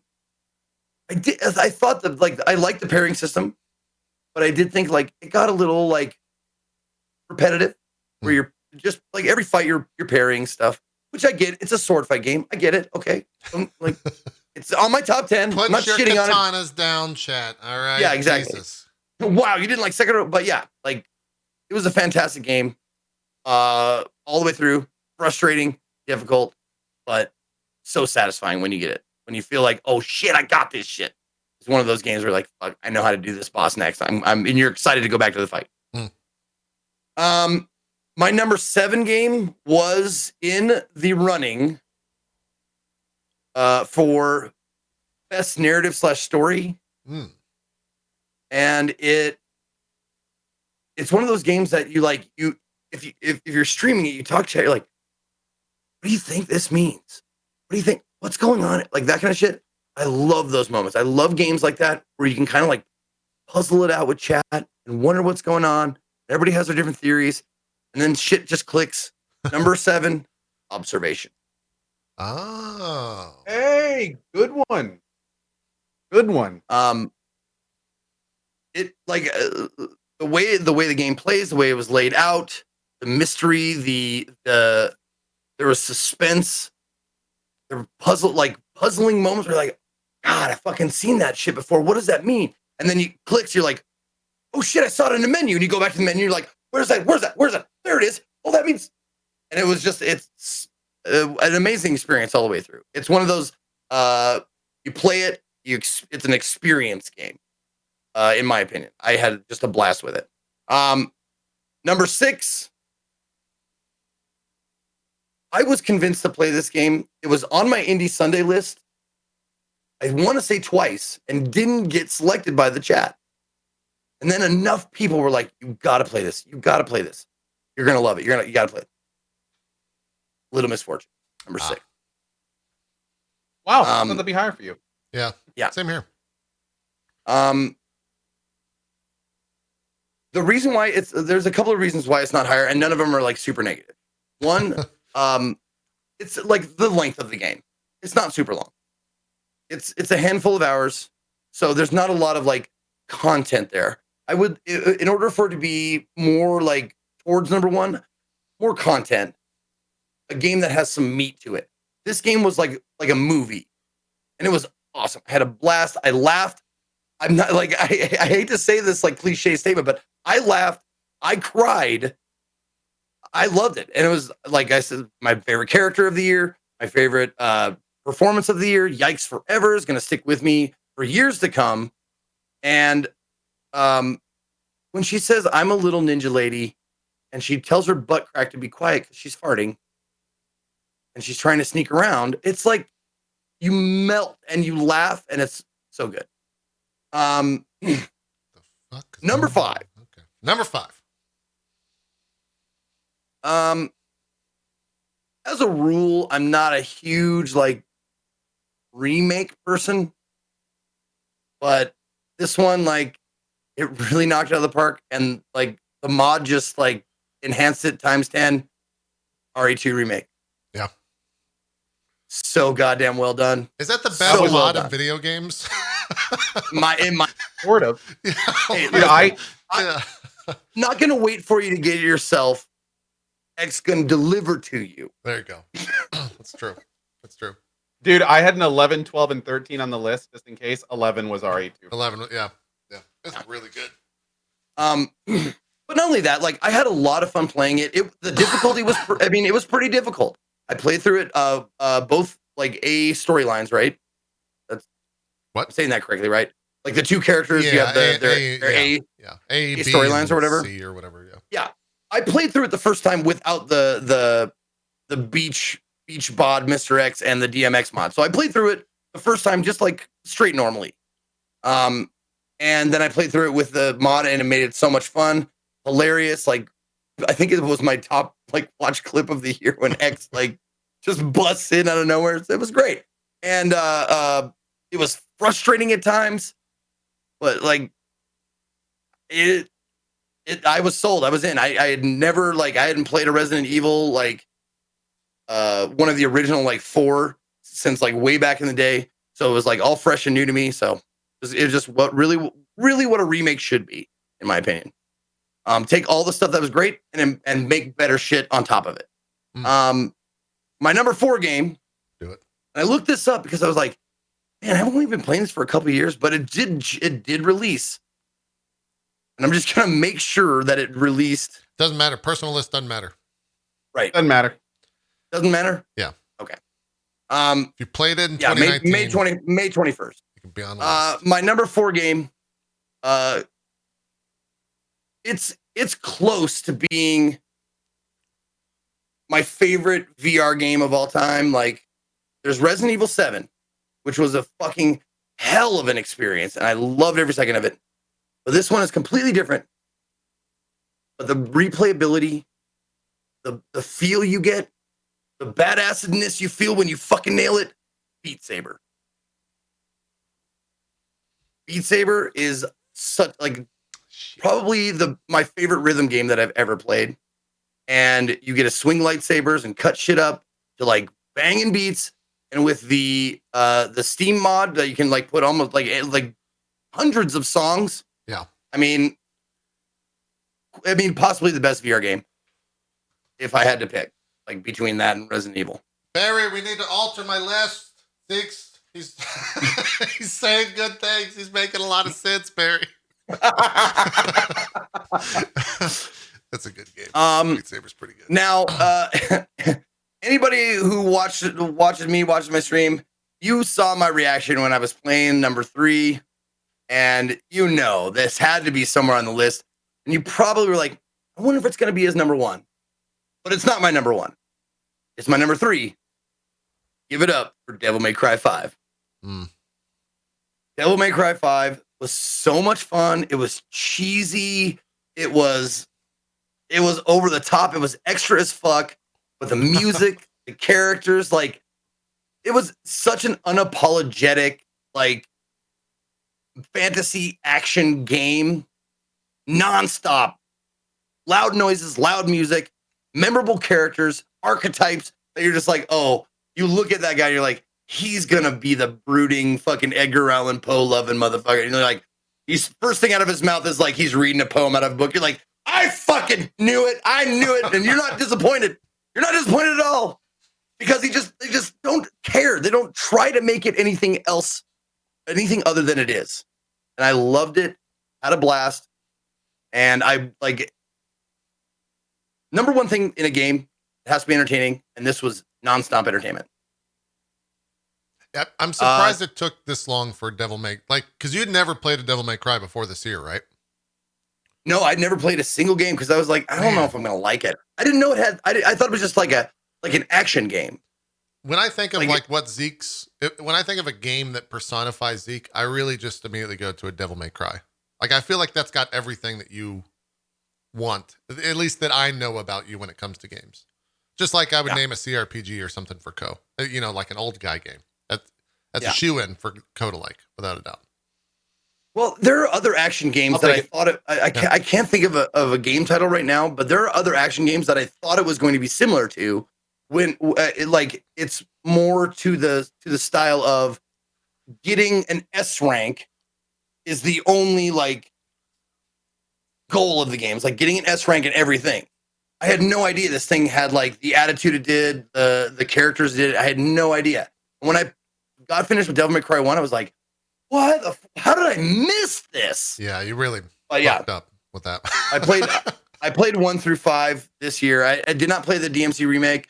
It's on the list for like, an off day or whatever, or an off time when nothing new is coming out. But I played 1 through 5 and man, 5 was great. Number two, probably no big surprise here. I'm sure it topped a lot of people's game of the year list. It had story, graphics, characters, great voice acting. Control. Oh, okay. Yeah. For a second, I thought you were going to say Death Stranding. I was like, that wouldn't make much sense, but yeah. Control is the story is concise, beginning, middle, and end, start to finish. I loved like reading, like it's one of those games where you don't mind you want to pick up shit to read the lore. You want to be thorough about it. You don't just like it. A lot of games I will ignore like a little piece of paper on the ground after I've picked up like 100 of them. This game, I never did that because every new piece of paper was like a little cool, interesting tidbit to like what is going on. And I love that the game left off. Like, of course they have it scheduled for DLC, but like when the game ended, there were so many like loose ends of information that you picked up. Like you saw like a little blurb about this item and you saw it in the thing, but that's all they give you. It's like they show the item and they have this little piece of information about it. And then it's so intriguing, but they don't give you any more. And that's what they're doing like with the DLC and stuff is like going in depth with a couple of those, like, what are they called? Something objects? Fuck. What are they called in the game? The like paranormal object of power. There you go. Objects of power. Thank you so much. I couldn't remember it. So much better. Yeah, the objects of power. Yeah. Like when you finally get to the place where you kind of like can look at all of them and there's like half of them you barely have any information, if at all. And you're like, it's just so intriguing to find because they all do different stuff. They all have different properties and it's just great. And Control, like it's one of those games. Like I wouldn't say any of the games from 3 up would be games I would recommend to 100% of people. Control is one of those games that I would definitely say 100% of people check it out. Don't do your number one. Stop talking. I won't. All right. I'll do my top 10 list. Then we'll reveal number ones together. And then we're going to do the drop frames, the first ever drop frames game of the year 2019 as agreed upon by the 3 of us together. It's going to be weird. Wait, let me roll a D1. All right. Yeah. Let me know. It's a 1. All right. It's a 1. Okay. It's a 1. Cool. I'll go. As stated, no rules anymore on the list. If you played a game in 2019, this mostly makes sense for me and not the others two. Because I played a lot of different games, but I think I played out of the two of you the fewest amount of games. It's 73. I think Cohh played like 133 different games. And Zeke, I didn't even bother to look at you because I knew it's going to be fucking crazy with the amount of indie games. Yeah, you play like 10 games every Sunday. So it's probably astronomical. So with all that in mind, we'll start the list here. At number 10, it was a game that when it first released, I was interested in, but it was something that was a little bit, I guess, different for the channel. But after all the accolades, it was one of those games that I thought, I should probably play this one day. So I started playing it. I have not finished it yet, but even having not finished it yet, it still made its way onto my list in terms of the best games that I played in 2019, and that was Divinity Original Sin 2. I want to finish this game. It's one of those games that's after the onslaught of games that come out here in the spring. I'll probably finish it in summer sometime because I feel like it's only going to get better, and I'm 60 hours in, and I feel like, how long did your second run end up taking you, Cohh? Was that 100+ hour? I feel like you were playing for weeks. I'm not sure. Probably around there. Yeah. I'll see if I can find it while you're going here. Okay. Yeah, it's just through and through. I love the combat on Tactician. It provides enough challenge for me where it's not like I save scum, but I feel like if you fail in that game, you can do better on the next turn to where it turns a failure into something that's fun. And a lot of the combat is so environment based that you can create cool moments yourself just by like looking at the levels, and you don't really get that too often in games. So even though it came out 2 years ago or something like that, I'm still glad I got to it this year, and I'm glad that I played Divinity Original Sin 2. That's my number 10. Number 9, I thought this was pretty funny. I couldn't say anything. Look what my number, we all put Star Wars at number 9, all three of us. There you go. Star Wars at number 9. I agree with everything you guys said. It was enough of a Souls-like game but I wanted more depth, and that's one of the reasons why I didn't go that high. Really, one of the reasons why I enjoyed it so much is because it was actually just a good Star Wars game, which sadly enough is something that is not that common. And hopefully this kind of starts to push that forward a little bit more, so we start getting better Star Wars games, and we start getting different Star Wars games. And I also think there were a couple characters in that game that made my honorable mention list for best characters of the year specifically, and I'm going to blank on her name.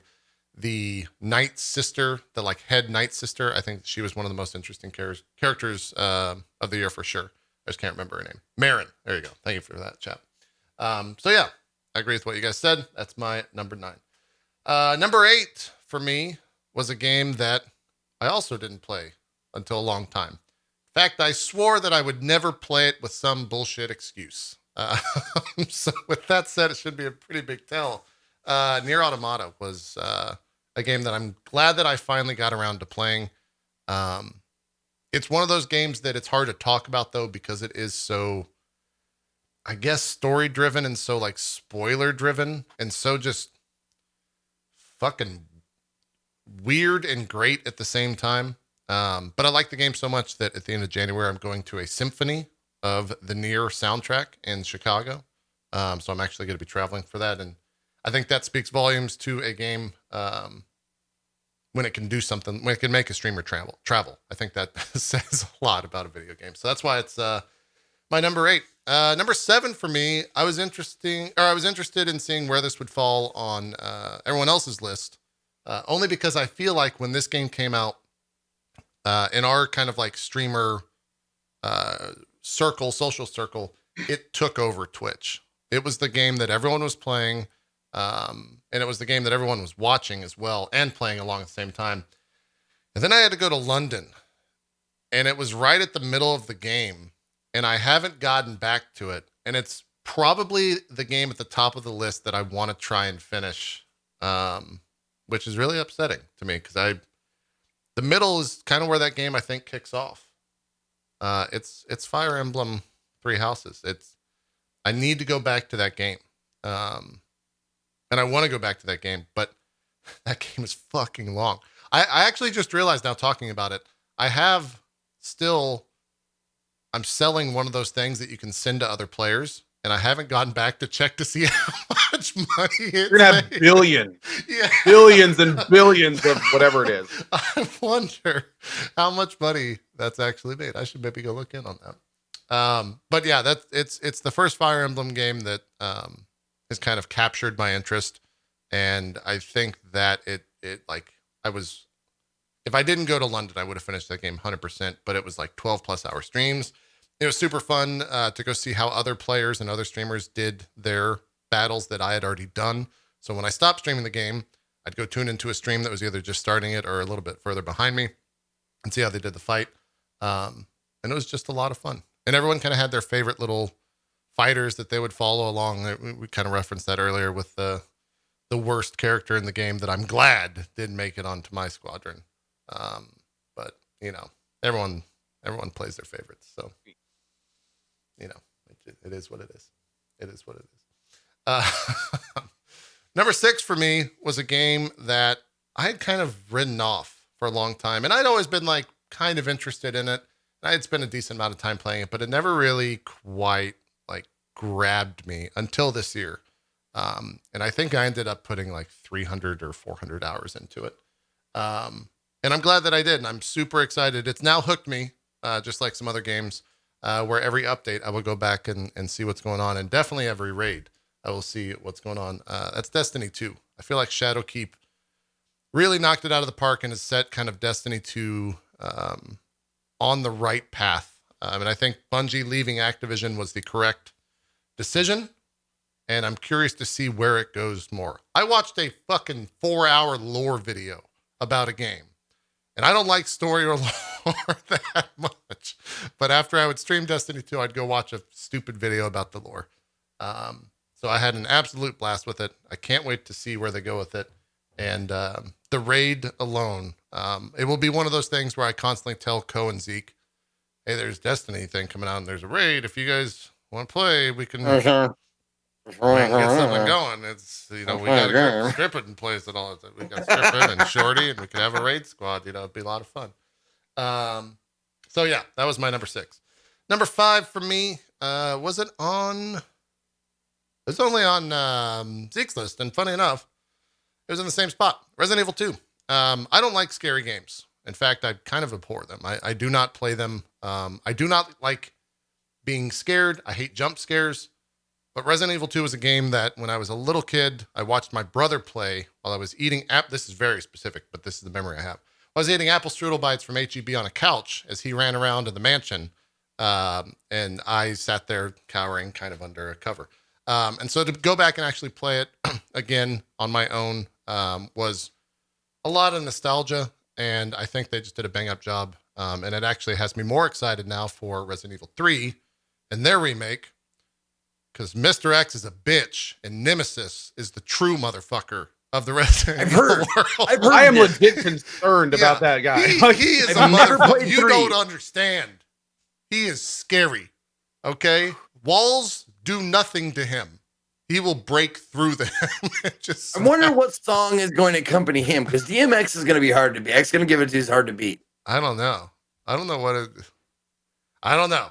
It'll be scary. Well, though. I think just a continuous loop of every time it busted the wall. Oh yeah, I think would probably be pretty good. Dude, because that happens so every much. time it just goes, oh yeah. Yeah, and that's great. He's got a rocket launcher as well. Oh my god, Slipcrit has it. A Wrecking Ball by Miley Cyrus. Yeah. Oh god, no. Came in like a wrecking ball. That'd be fucking perfect. I agree, 100%. 100%. That would be great. I can't wait for Resident Evil 3 to come out. We have a date for that, right? Didn't they put a date out for that at the Game Awards? RE3. I need to know when to be said. April 3rd? April 3rd. Oh my fucking God. 2 weeks before Cyberpunk. In the middle of like every other game coming out. Yeah. That's good though. Yeah, that's probably about a week beat or 4 or 5, maybe like that. Depending on how they do the story. Anyways, that'll be interesting. That's my number 5. Dude, that block of months is going to be insanity. Yeah. Like beginning of February to end of April is going to be. It's going to be nuts. Good God, dude. It's going to be nuts. Number 4 for me is a game that most people will not be shocked by. It was probably the game of where will it end up on the list, not will it be on the list. I think it was on the list last year. I'm pretty sure it was pretty highly rated on the list for me. I think it might have been on everyone else's list. It's a game that's been out for a while, so maybe not because of the way that we had the rules. Anyways, it's Path of Exile. Lower than I thought. Okay. It's not this. The only reason that's lower is I feel like Blight League, like you have to rate a game like that on the content that they put out this year. And I feel like with Blight League, it was the least interested I had been in Path of Exile in a very long time. However, with Metamorph, their current league, it's the most interested I've been in Path of Exile since I started playing Path of Exile in 3.0. They really knocked it out of the park with Metamorph, and I think it's just a phenomenal game. The best free-to-play game, without question, for me, for my own interest, and I think for a lot of people's interest. It's a hell of a thing. So that's why it's my number 4. I don't really have much else to say. I think I've put another 200 hours into it in the past month. I like the last stream yeah. that I was lurking in that you were playing, and it's like, I think I asked, like, what are your goals this league? And you're like, well, I already killed Awakener, and I don't really know what I want to do. Yeah, no, I've played 20 hours since that. And then you just like kept going. It's like, I don't even have a goal. I just want to keep playing. Like, I don't even know where I'm going with this. I don't know how far I'm taking it. I just want to keep playing. It is without, it's going on vacation when I left on Christmas Day and got back. Those 4 days were the only way I got through them was watching Twitch on my phone when we were driving somewhere of people getting good drops. Or I had people tweet at me like, what have you guys got? What's dropped for you? And then I lived vicariously through the endorphins of those screenshots that were sent to me, which is maybe a little bit scary that I'm that hooked on a game, but it is what it is. That's my number 4. Top 3. I would have bet $100 that it would have been at least at the lowest number 2. And then I would have bet $20 that it was number 1. Okay. Well, but I would have made some money. That's a prime. I'm super excited to see what 3, 2, and 1 are. I think most people that have watched the channel or that have watched every Drop Frames episode could probably figure it out. But for me, number 3, I've talked about it several times in the show where I don't play games for story. And when a story hooks me in a game, more often than not, it's because the story is fucking phenomenal and the world around it is phenomenal, and the fact that it's so unbelievably immersive, and the fact that I went through and read like probably a fucking book by the time I was done with that game, because I was meticulously reading every single piece of information that I could find and every piece of paper that I could find.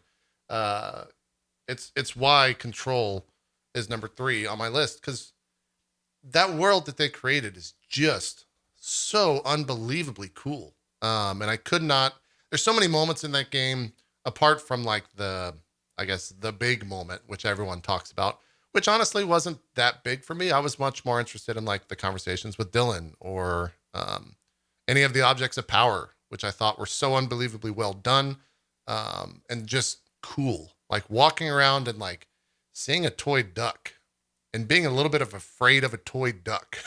It's kind of cool in a game. There's a lot of different stuff like that. With all that said, I think the ending of that game was probably the worst part of it. And I don't think that's a unique opinion. I think that's kind of shared across the board. But the statement to follow that is they're probably going to wrap it up in the DLC. And I think that's where everyone's pretty excited or an entire separate game. Yeah, or a second one. Yeah. Like it was an interesting ending for sure. Yeah, without a doubt. So yeah, I can't wait to jump back into that world. I can't wait to see where those characters go, and see what other crazy shit. I mean, there's so many different things that I want to know about. I want to know more about the janitor. There's some stuff that happens in that game that you kind of like can put together somewhat just by looking on a fucking side of a pillar, and you look at that and you're like, wait a minute, is he?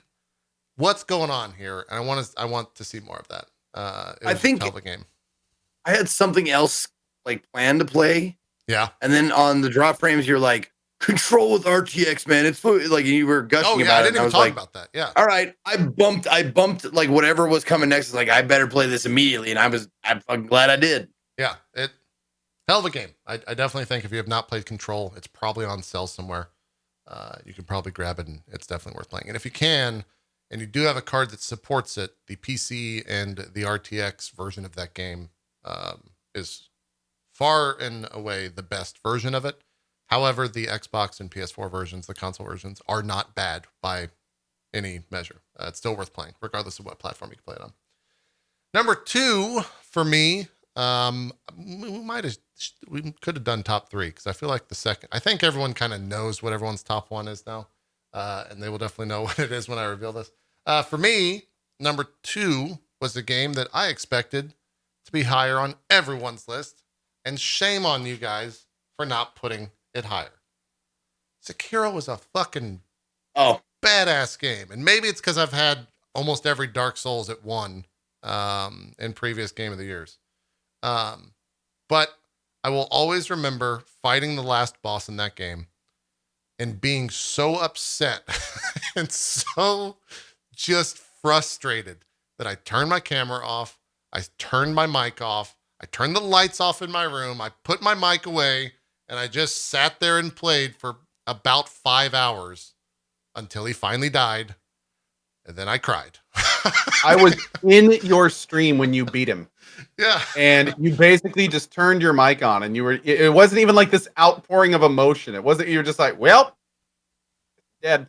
Like, it was just like, it was like a completion. Like, okay, that's done. That chapter of my life is closed, and I can continue onward. Yeah. I think I just like sighed or something. It was, yeah, that final boss in that game is one of the, I think, like, I don't, it sounds so like elitist, but I feel like it's one of the like true test of a Souls experience because it is just so fucking difficult. We're not spoiling saying the last boss was hard. Yeah, that's not a spoiler at all. I'm not going into any details about it at all. Okay. Sorry. But yeah. Hell of a thing. I can't wait to see more. I can't wait to see Elden I'm just Ring. surprised it was Darth Vader. That caught me off guard.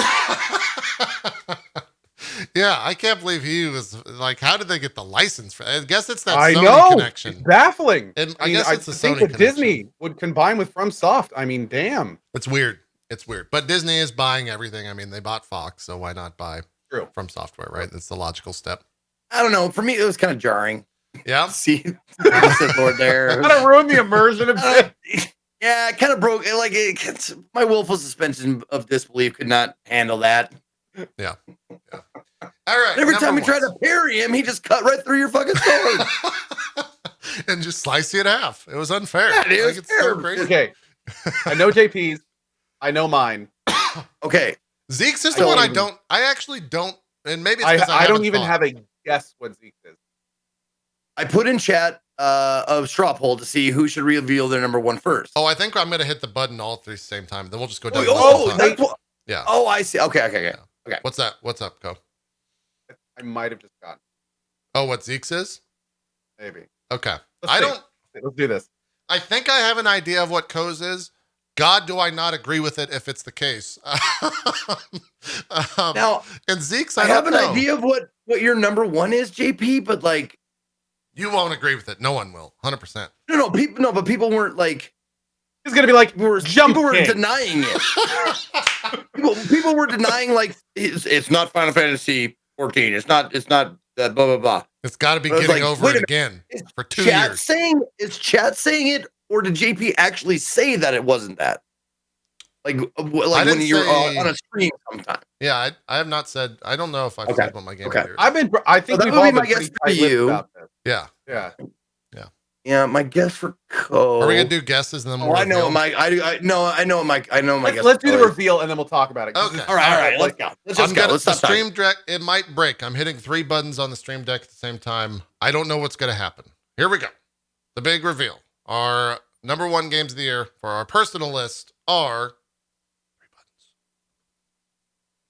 Bam. Yep. Yeah. Awesome. Got it. Okay. Cool. Okay. I got him. All right. Yeah. That's what. We're good. Okay.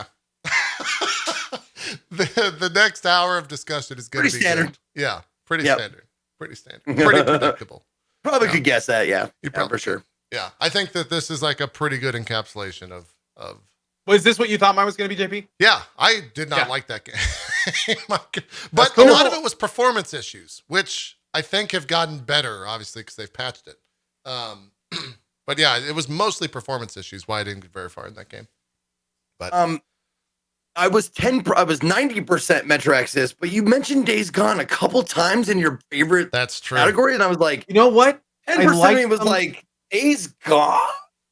It's really hard to put a game of the it's strange because I really like parts of Days Gone. I like the performance and I like the world, but at the same time, I legit almost quit that game. Chat convinced me to keep playing it. Oh, for Days Gone. Yeah. So I mean, like it's really tough to put a game in your top 10 that I actually was about to say I'm done streaming this. It was a cool game, but it had some big problems.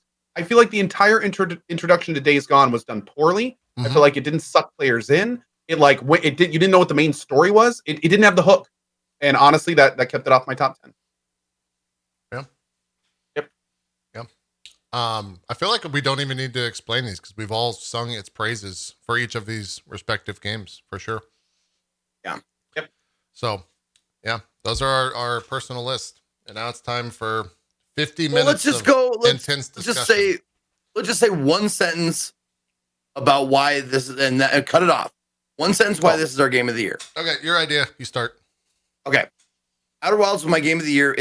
Because it's an experience that will stay with me forever. And the way the narration was revealed was not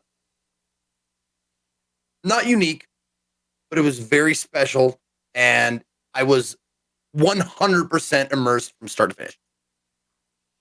There you go. Cohh Metro Exodus. Metro Exodus.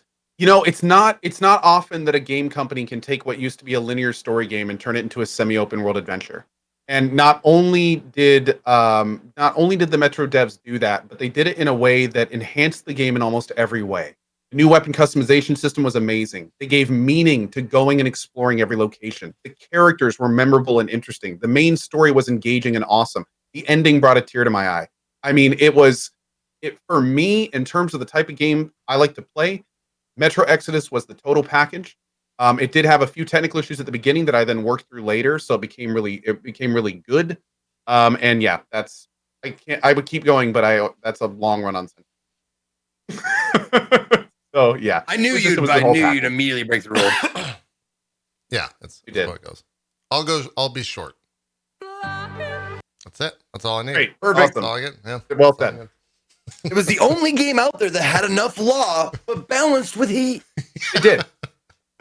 In all All honesty, right, here's my can I sell pitch. pee? Yeah, go ahead. Here's my sell pitch for Okay. Final Fantasy. It's half off right now for every expansion. I think it's like $30 to get everything.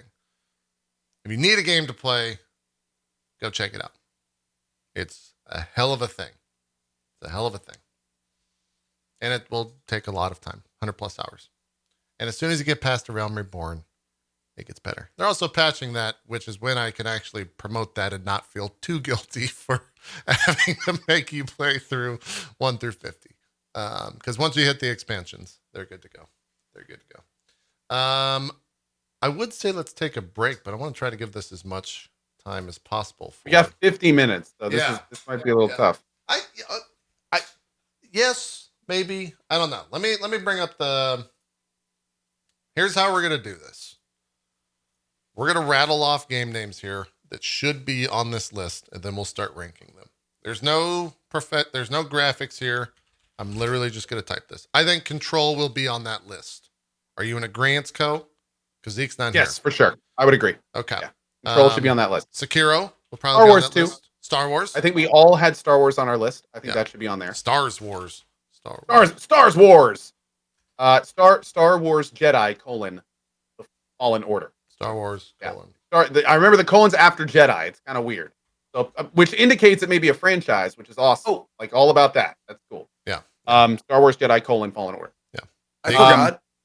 On my top 10 list, like you were saying, I played so many games this year that some things fall through the cracks. Yeah. And I would have replaced my number 10, Reventure. Uh-huh. It would have been bumped to 11, and I would have put number 10, Superliminal, which was that perspective puzzle game with kind of like a Stanley Parable kind of a feel to it. Mm-hmm. I totally like missed it. I was just going through all the lists and I just fucking like didn't see it. And then someone in my chat was like, "Where's Superliminal?" I went, "Oh shit!" Yeah. Anyway, now should we just put Star Wars Jedi Fallen Order at 9? Yeah, it's kind of. I think so, because I think we all had pretty good, valid reasons for not making it higher. So I think that's probably a pretty good one for 9. Okay, yeah. Number 9 is Star Wars Jedi Fallen Order. Also, I'm going to second one of your selections. I agree that Path of Exile should be on this list. Even if it didn't come out high, are we going to break our own rules? Even if it wasn't. I'm sorry. This one has to be 2019. Okay, never mind. I mean, we could alter the list and say. No. Let's keep it simple. Okay. We're the better. JP's like, better. Look, I can start playing right now. I got maps I can do. I can boot it up. I will meet you in Ray class. Are we doing this? Yeah. Because I'll do this. Yeah. No, that's fine. All right, here. I've been thinking about how to word this, and this is what I have come up with. I will agree with either of you for your own game that you want to be on this list if Final Fantasy XIV can somewhere be on this list. It could be number 10, but I will agree with you. I'm fine with Final Fantasy XIV as 10. Zeke? I think a lot of people played it. I think a lot of people loved it. I heard amazing things about the story. You know, it wasn't for me, but there's no question that a lot of folks had a lot of fun in Final Fantasy. All right. So I am okay with that on the list for sure. I heard many great things, and I had done. so many people try to convince me to play it. So we got some lobbying occurring. Zeke, how do you feel about it?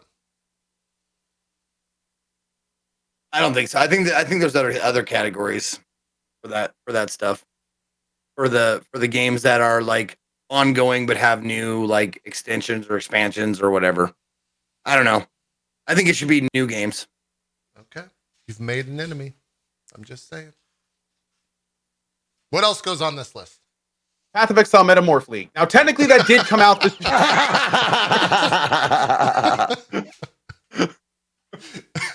I tried. What else are we putting on here? I think let's Resident Evil start 2. with ones. Let's start with ones that are on multiple lists. Resident Evil 2, great one. DMC 5. I could see DMC 5 being on there. I think that was a great game. Wasn't on my list or yours, JP, but it was in a special category for two of us, so I think that would be something we could talk about. Although, did you play DMC 5? I did not. Oh, I started it. Now, RE2 counts because it's a remake, not a re-release. Yes. Yeah, it's a remake. Did Beat Saber really come out this year? It did. It's been like why I thought I was like people have been playing for two goddamn years, but I played Beat Saber multiple times this year. The game's amazing. I'm fine with that on the list. Yeah, official release. It's like Darkest Dungeon. People were playing it for like a year and a half, and then it actually released. I'll agree with Beat Saber being on the list. Zeke, are you in agreement? You put on your list. Oh yeah. Okay. Of course. Outer Wilds, for sure. Outer Wilds. I think Outer Wilds was both on me and Cohh's list. Are you going to play it, JP? I will, but I haven't, so I can in good conscience say yes, unless Final Fantasy XIV is number 10. I like this bargaining going on here. The rules. I will give you Outer Wilds and Beat Saber. Yes. For a position for Final Fantasy XIV. Just number 10. It's not even high on the list. Tell the audience what you told me before we started today. That you had a plan. Oh, I've got that. Schemes are already in place. I've been lobbying for this game for a year. He's gonna lobby and lawyer. He was like, "I'm gonna get these games on the list, and this is how I'm gonna do it. I'm gonna trade these games." I have one rule and one goal. It's to get Final Fantasy XIV within this list, 100%. It'll happen one way or the other. Beat Saber's. Hold on. Go ahead. If we agree to put it on it, will you shut up about it? Yeah. Oh, I'll put it on 10. Yeah. Deal. But don't put Final Fantasy XIV. Put Final Fantasy XIV : Shadowbringer. Yeah, Shadowbringers. Yeah. Easy. Put that. So at least it looks and feels like a new game, even though it's not. And to be fair, it was like 40 plus hours of just main story content and tons of voice acting, tons of new music. Like there was a single player game's worth of content in that expansion. Without a doubt. So Yeah, it's okay. I'm cool. I'm cool. All right, great. I'm back in Camp Zeke. We still have some other games to add to here. What do we now? Okay, Outer Wilds. Outer Wilds. I'm fine Outer with Wilds, adding that here. I don't know if I could. We'll see where it ends up. I'm gonna do all the steps right. JP, how did you? Or wait, I think you're the one that put Zeke. How do you feel about Fire Emblem? Yeah, where you at? Where you at with that, Zeke? Fire Emblem was like, I want to say like 12 or 13. It was just edged out for you. What's that? How would an 8 feel for you? How would an 8 feel? Did any of us rate it 8 or higher? Let's go. Mine was 5, 6. Yeah, mine was 7. And so if it wasn't on list, then I'm fine with 8. Yep, 8's fine. Okay. All right. I will capitulate, or is that am I using that word right? I don't know. I will concede. I don't know. Concede number 8 to Fire Emblem. Absolutely. You're saying you guys get it. You're conceding it. Yeah, that's fine. Okay. No, the act of surrendering. Yeah, I capitulate. Let's see. Number 7. Where does I think Beat Saber is. Now, what do you think about Beat Saber being number 10 and Final Fantasy being number 9? No, we are done discussing Final Fantasy. That was the deal. We only have 8 games on there. We still need 2 more games to even put on the list. Yeah, we need more. Sure. Yeah, no, I'm just saying because we need to rank some of these. I only have so much screen space. Where does Beat Saber go? Is it 9?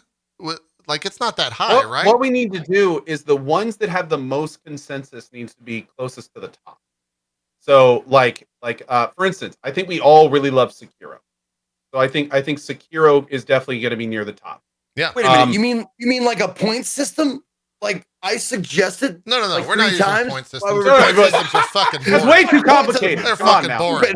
That's a terrible idea. I'll get Rush on the line. We'll hack this fucking thing. It won't make any sense. Never mind. Won't even mean. Who cares? Never mind. Point? Oh man. Anyways, I think let's do this. Sekiro top 5. Oh, for sure. Zeke. I would put Sekiro, judging by you, Cohh, where did you have it? 2? Number 2? I had it 3. 3. And then you had it number 2, right, JP? Yes, number 2. Yeah. Honestly, like, that's a 2 or a 1 then. Really? Where's yours? Dude, I'll be blunt. I'll be blunt. Mine's fine an 8, with Sekiro in a 1 spot. It's on all 3 of our lists.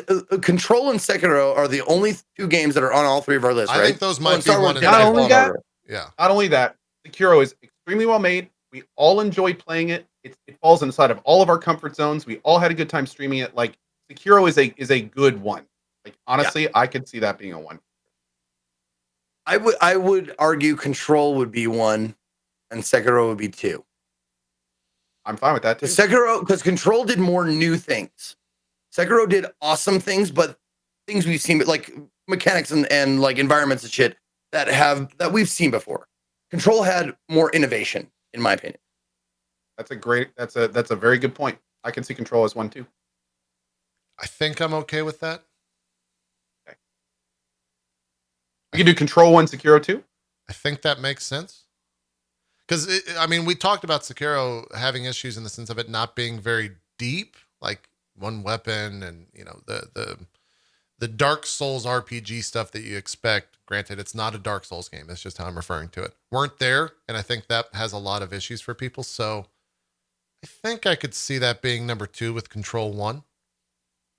I think that makes sense. Like I said, but didn't both JP and Cohh put Sekiro over Control on their individual list?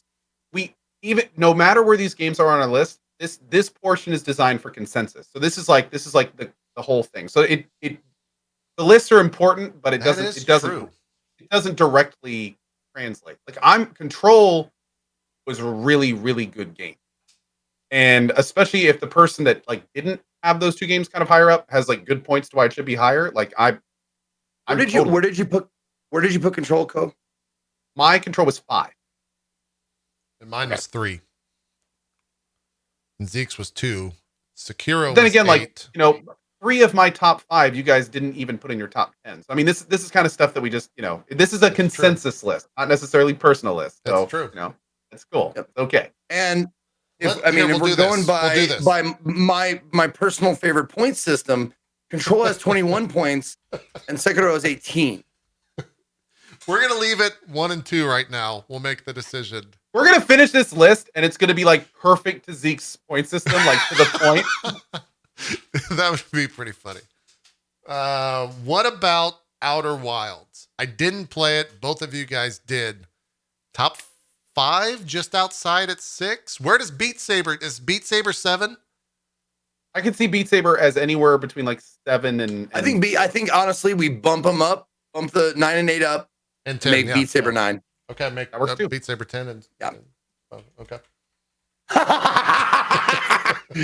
Motherfucker, I did not agree to this. I did not agree to bump Final Fantasy up. If he's like, what if we were to switch Control and Final Fantasy, and then we could just like do that? I'm okay with Beat Saber being 9.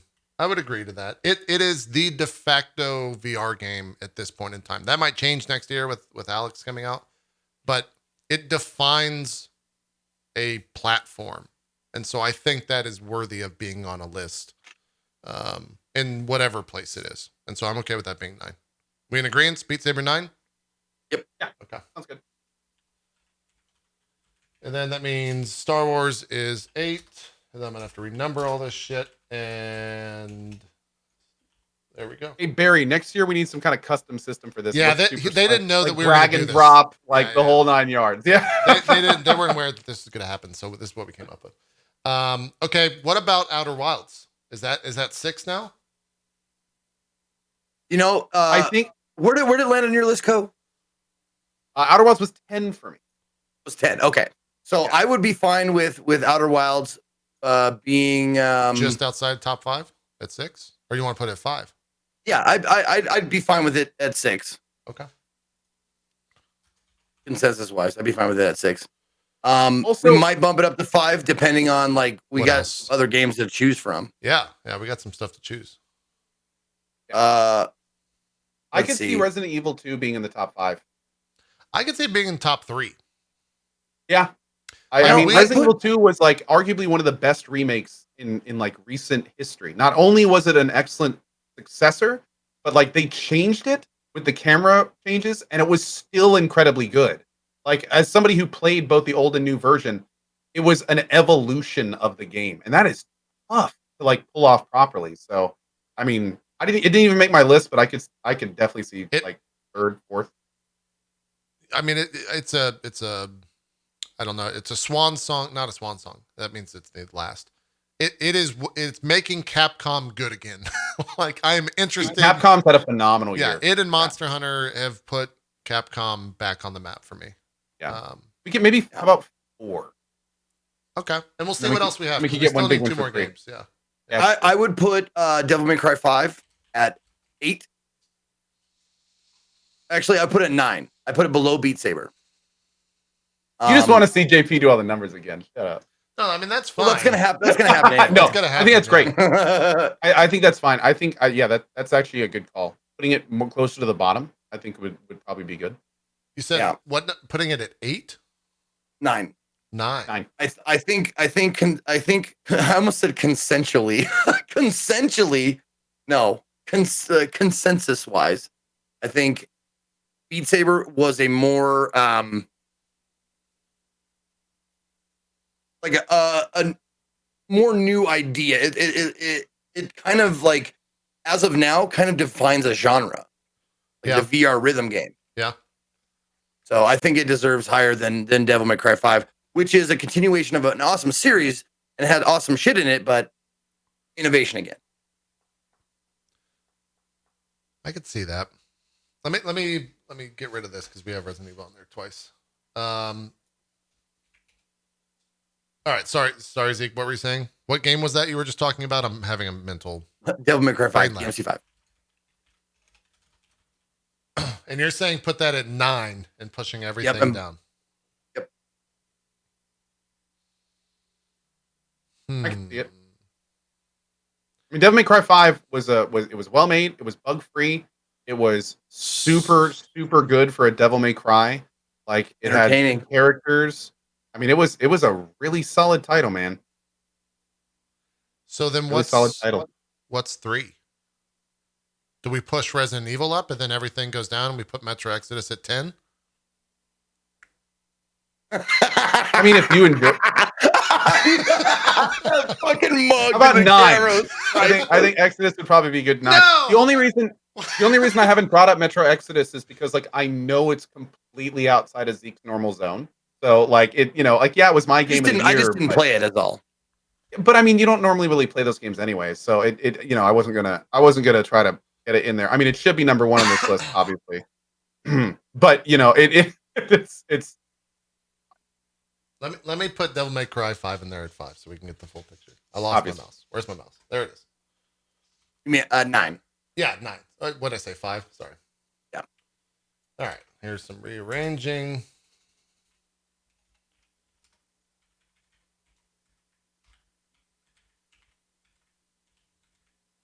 Does that mean Resident Evil 3 gets bumped up? Should we leave that at 4? Or do you? I think it goes up to 3. I think it's fine to put it at 3. I got no problem with that. I think we can put it at 3. And then Metro Exodus bumps. Did you play Metro Exodus, JP? I did. I did not like it. Okay. But well, I mean, okay. Well, I can think of reasons why I didn't like it. Was it okay, or did you not like it? I don't really feel like we should put a game on here if one of us just didn't like the game. I think it has to go below Outer Wilds because of you mean it had placement on it. Yeah. Oh yeah, that's what I meant. Yeah. Because Outer Wilds had placement on 2 lists, and 2 people played it. Metro Exodus, 2 people played it, only made 1 list. So I think it should be below, like a lower rank than Outer Wilds. That's a good argument. My issues with Metro Exodus were a lot of the reasons being that I played the other Metro games, but I was not that interested in the story. And I think that game is story first in a lot of ways, gameplay second. And I was not interested too much in the gameplay. Also, I just remember it running so fucking poorly at the launch. So it like really, I couldn't get into the game because I would, turn my mouse and drop to like 30 FPS. And so it was just jarring. But I do agree with what chat's saying that all number 1s should be on the list to some degree from our personal list. That's a good argument too. And Outer Wilds is the only one that showed up twice, potentially a third, because I have not played it. I know the ending of the game. It's pretty cool, but I have not played seen the ending of the game. You don't know the ending of the game. No, I've put it together now. I've heard enough people talk. I know what happens at the end of the game, which is fine. Doesn't mean I'm not going to play it, but the journey is still amazing. Yeah. Oh yeah. I mean, it's more about the journey than how it actually is. But that means that Metro's got to go in, and we got to have a conversation. I'm fine with that being at 9. As I mean, your first is 10. I mean, mine can be 9 just because we both played it. And I think that you have a lot of your reasons are totally valid with the technical part, but yeah, okay. It has to be 9. I don't think it needs to go above DMC. And Final Fantasy X, we agreed, is not going higher. So there's nowhere else for it to go. It could, though. I mean, those are just rules that you guys made up. I didn't. Well, I can't place it like I made my stance on it being lower ranked than Outer Wilds, but from there I have because I didn't play it. I'd be thrilled to see Metro Exodus on the list, so I'm not too heavily opinionated anyway. I mean, if we you act like you don't have a say in this, like you could say like it goes in the 5 spot, and Outer Wilds had bumped up to 4. That's it. Well, I mean, that's like I'm I'm fully I'm in the full understanding that I loved Metro Exodus because I loved 2033. I loved Last Light. I mean, Metro Exodus for me was like going on a road trip with old friends on an old train, and it's like that's not the same experience that other people are going to get. So it's not really fair to judge my experience that I had with the game, which was phenomenal, against like people like JP who didn't really care about the story, didn't know the characters. It's like, that's not a fair comparison. So that's the thing. I trust what you think it deserves. Like, if you think it deserves 9, I trust that you would say that. If you think it deserves like 6 or whatever, I trust you say that too. So like, I think technically on a list we all come up with, I think technically the game could be between 6 and 5. However, due to the experience I had with it and how I know it's weighted, I would say like 8 or 9 would be fine. Like, especially because you didn't play it at all, and JP, due to reasons that aren't like because of a lot of technical reasons, kind of it fell to the wayside. So I'm totally fine. So it goes in at number 9, and then we're good. I think that'd be good. Then we can bump everything up. So Devil May Cry's okay. Star Wars is pretty high. Well, all three of us played Devil May Cry 5, right? I played the first hour and quit. Oh, I thought you played through it. No, I did not finish it at all. Okay. Oh wait, now did you quit because you just like did not like it?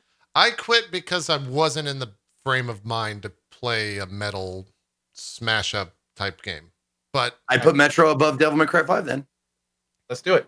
Metro at 8. Then I'm fine with that. I guess I'm okay with that. And then we got it at number 1 and number 2, and then Final Fantasy 14 Shadowbringers at S. It's at the S rank above all of them. Yeah, we're just gonna, we just removed the 0 right there, and it's 1. That's weird how that works when you just remove. No. All right, let me reorder this. For everyone saying, why am I not fighting more for Outer Worlds? Because I am like, it's the same thing as Metro. Now, like Outer Worlds was. I do have some. Outer Worlds was a better game than Metro for me. And Zeke has played Outer Worlds. What did you think of Outer Worlds, Zeke? Meh. Yeah. It was okay. But you haven't played Metro Exodus. So do we go on the fact that you haven't played Metro Exodus, or do we go on the fact that it was meh? If we were to put both those in, though, then I mean, if we were to put both of those, we have one spot left. Oh, here's what we could do. We could do Metro Exodus 9, Outer Worlds 10, and just take off Final Fantasy. Nope. Not going to happen. How about Final Fantasy is number 1 in a category by itself? It gets the Best participation MMO of the ribbon. list. Here's what I will say. Here's what I will say. Participation ribbon. Here's what I will say. Beat Saber is to VR what Shadowbringers is to MMOs in the current day. That's not the argument. I know it's not the argument, but it is why Shadowbringers should be on this list. If Beat Saber is 7, Fair. then Shadowbringers should be on this list. But I mean, you understand? You're saying like this. This bar has a bouncer that says no guys with glasses allowed, except for that guy. And what? You know what I'm because saying? Like, are you saying because it's an expansion? Exactly. We're making an exception for it. So just take the 10 and love it. I mean, I'm not saying it needs to be higher. I'm taking the 10. It's okay. You guys are the ones removing it. Basically, Metro Exodus Beat Saber. I want to play that game. What's that game? Is that like it's me that started talking halfway through it. Yeah. Where's my mic? Yeah, for the thing is like that's an interesting point. So it's kind of like on two ends of a spectrum. Either we include everyone's top, in which case I'd love to see Metro Exodus at 8. But at the same time, if we're doing a consensus style thing, I do feel like Outer Worlds was more of a consensus between the three of us because JP enjoyed it more. Yeah. I had a great time in Outer Worlds. So, but then again, I don't think that any of the other games should be removed. So, like, it's all right. Real quick. Let's do just something real quick. 1, 2, and 3. All three of us played and enjoyed. Yes. Mm-hmm. Yeah. Okay. Outer Wilds. Cohh and I played and enjoyed. That's 2. Mm-hmm. All right. Fire Emblem. You're all about three of us. Is this a point thing? Are you adding up points? No. I'm not adding up points.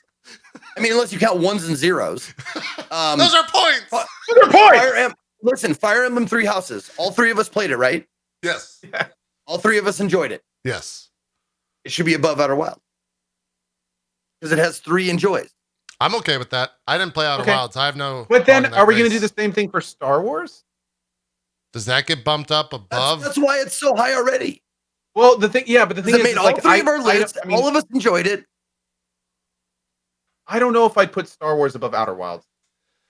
I mean, I did on my list, but Like, I mean, across all of us. I think that's it's a little weird when Zeke has it as a 1. You know, because like me and him really, it's a great game. Like I agree, it's but that's what this top 10 list is for. This top 10 list is for it's an agreed upon our group consensus. list. Yes. Yeah. So as it was 9 and 10, they're close. They could have been flipped. It's fine. Like, come on, shut up. So we're saying you want to bump Outer Wilds and put Star Wars at 5, Fire Emblem at 4, and Outer Wilds at 6? I think Fire Emblem. Yeah, you know. Right? I think that's by what we just said, we have to agree on that. Actually, I'm okay with that. So Outer Wilds would be 6, Star Wars would be 5, and Fire Emblem would be 4. With Fire the Emblem's a damn good game. With the amendment that once I play Outer Wilds, we can come back and alter this list. I see. I obviously have a bias for Outer Wilds because it's my favorite game of the year. But if this is a group list and all three of us like a game, it should rank higher than games. Everything else. Well, exactly. I mean, the other aspect is, since this is the first year we're doing this, next year, if a game is going to be high on a list, I have to play it. Everyone has. What to we play need it. to That's do is next year. Let's get together in like mid-November and talk, and we'll kind of give each other what we'll do is we can do 5 suggested games. We can each come up with a list of 5 games and be like, I want you guys to play these 5 games. Yep. If nothing else, just to get your opinion. You don't need to finish them. Just need to try them for at least an hour. Yeah. So you have like at least a developed opinion on the game, and then we can kind of like figure it out from there. Because it's really hard doing this when one of us hasn't played it but thinks they might like it. So it's kind of like, well, yeah, we should definitely, like, when we talk on Drop Frames about a game we just played and go like, this is the best game I played in said year. That should be a game that all of us should play eventually. All right. There we go. You know how Zeke does Indie Sundays?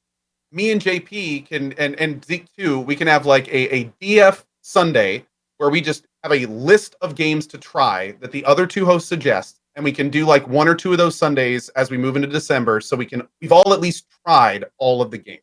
It's true. I'm good with that. So Outer Wilds goes to 6, Star Wars and Fire Emblem bump up. Now it's Beat Saber. I wanted to ask you.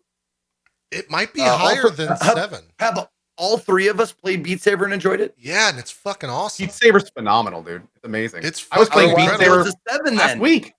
I'm okay with that. Again, I haven't played it, so no dog in the race. If we can get other games higher than that, I'm okay with that. I mean, I like the idea of Outer Wilds and Metro Exodus being our number 1s. Only 2 of us have played it. Being next to each other in the order. Yeah, I'm okay with that. So it would look like this.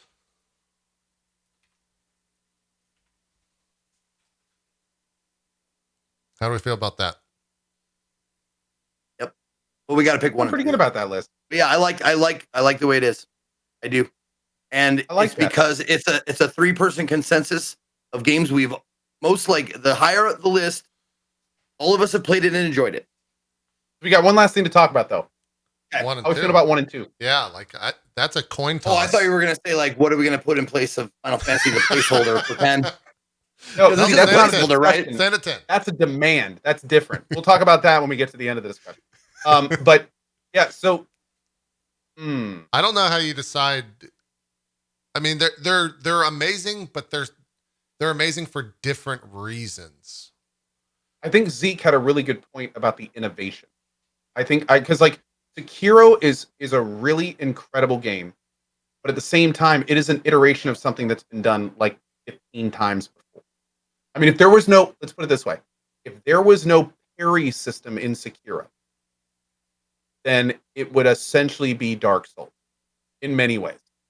Like if it was just a dodge and slice game like Dark Souls, like without that parry mechanic. Like, don't get me wrong, there's tons of tools, there's a lot of control though. I'm saying that as a very like broad statement. But big open world, very amorphous. You've got the standard kind of inventory. There's bonfires. There's a lot of similarities. They Souls-like game. That's what I'm trying to say. Man, chat freaking out. It is not. How dare you compare it to Dark Souls? You have to give some caveats. You know what I mean? It's a Souls-like. But a really developed, awesome parry system and a lot of individual flavor. But it's a Souls.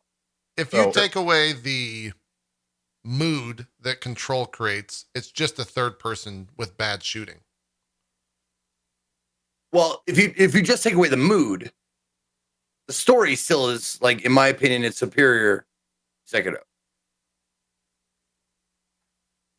Like, just text on paper. I like the story of Control Like better. there's I'm not saying it's technically better. I'm saying I like it better. it's hard because Sekiro is a good game because of the gameplay and the art, and less the story. Also rock solid. That's why it's a difficult comparison, like because there's no Sekiro bugs, Sekiro feels fucking awesome when you're playing. But Control feels better up here for me. Sekiro gave me my biggest like endorphin rush of the year, pretty much. Sekiro did. Beat one-shotting that boss, man. I don't think I've yelled that loud on stream before or after. Yeah, I mean the highs are higher, I think, in Sekiro, but it's because they're so much harder to get. Whereas Control is just like a good vibe. Control. There's no question I was more interested in Control. Like every time I saw one of those objects of power, I was immediately like, oh, what does that do? Where did that come from? What's the story behind it? Like there was none of that really in Sekiro. You know, like it there was no. It all goes back to that word innovation. Like in immersion, I think is also a big one. I think immersion. Like I kind of felt like in Sekiro that you know the kind of like Middle Eastern fanciful theme that is kind of prevalent in a lot of those types of games. Like it iterated on it really, really well. But at the same time, it's something that I saw a bunch of times where Control felt new. I don't know what it was about it, but Control felt very fresh. With like the oldest house premise, and like, you know, they made a really broad, large world that was entirely unique from the ground up, and they had an interesting kind of story kind of go through it with the lead characters and how that'll work too. I'm just gonna go ahead and say I think Control should be first. That's probably. I agree. That. I mean, 2-1. I love Sekiro, but I think Control went just a little bit more. I think they're like it's like this kind of thing, you know? Like it really, like you said earlier, JP, it could be a coin flip at the end of the day. But if we're gonna edge one out, I think Control maybe. Like I want to fight for it, but there's not like it's a coin toss. So if it's 2-1, I guess I'm okay with having Control be 1, Sekiro be 2. So just to be clear though, you would prefer Sekiro as 1?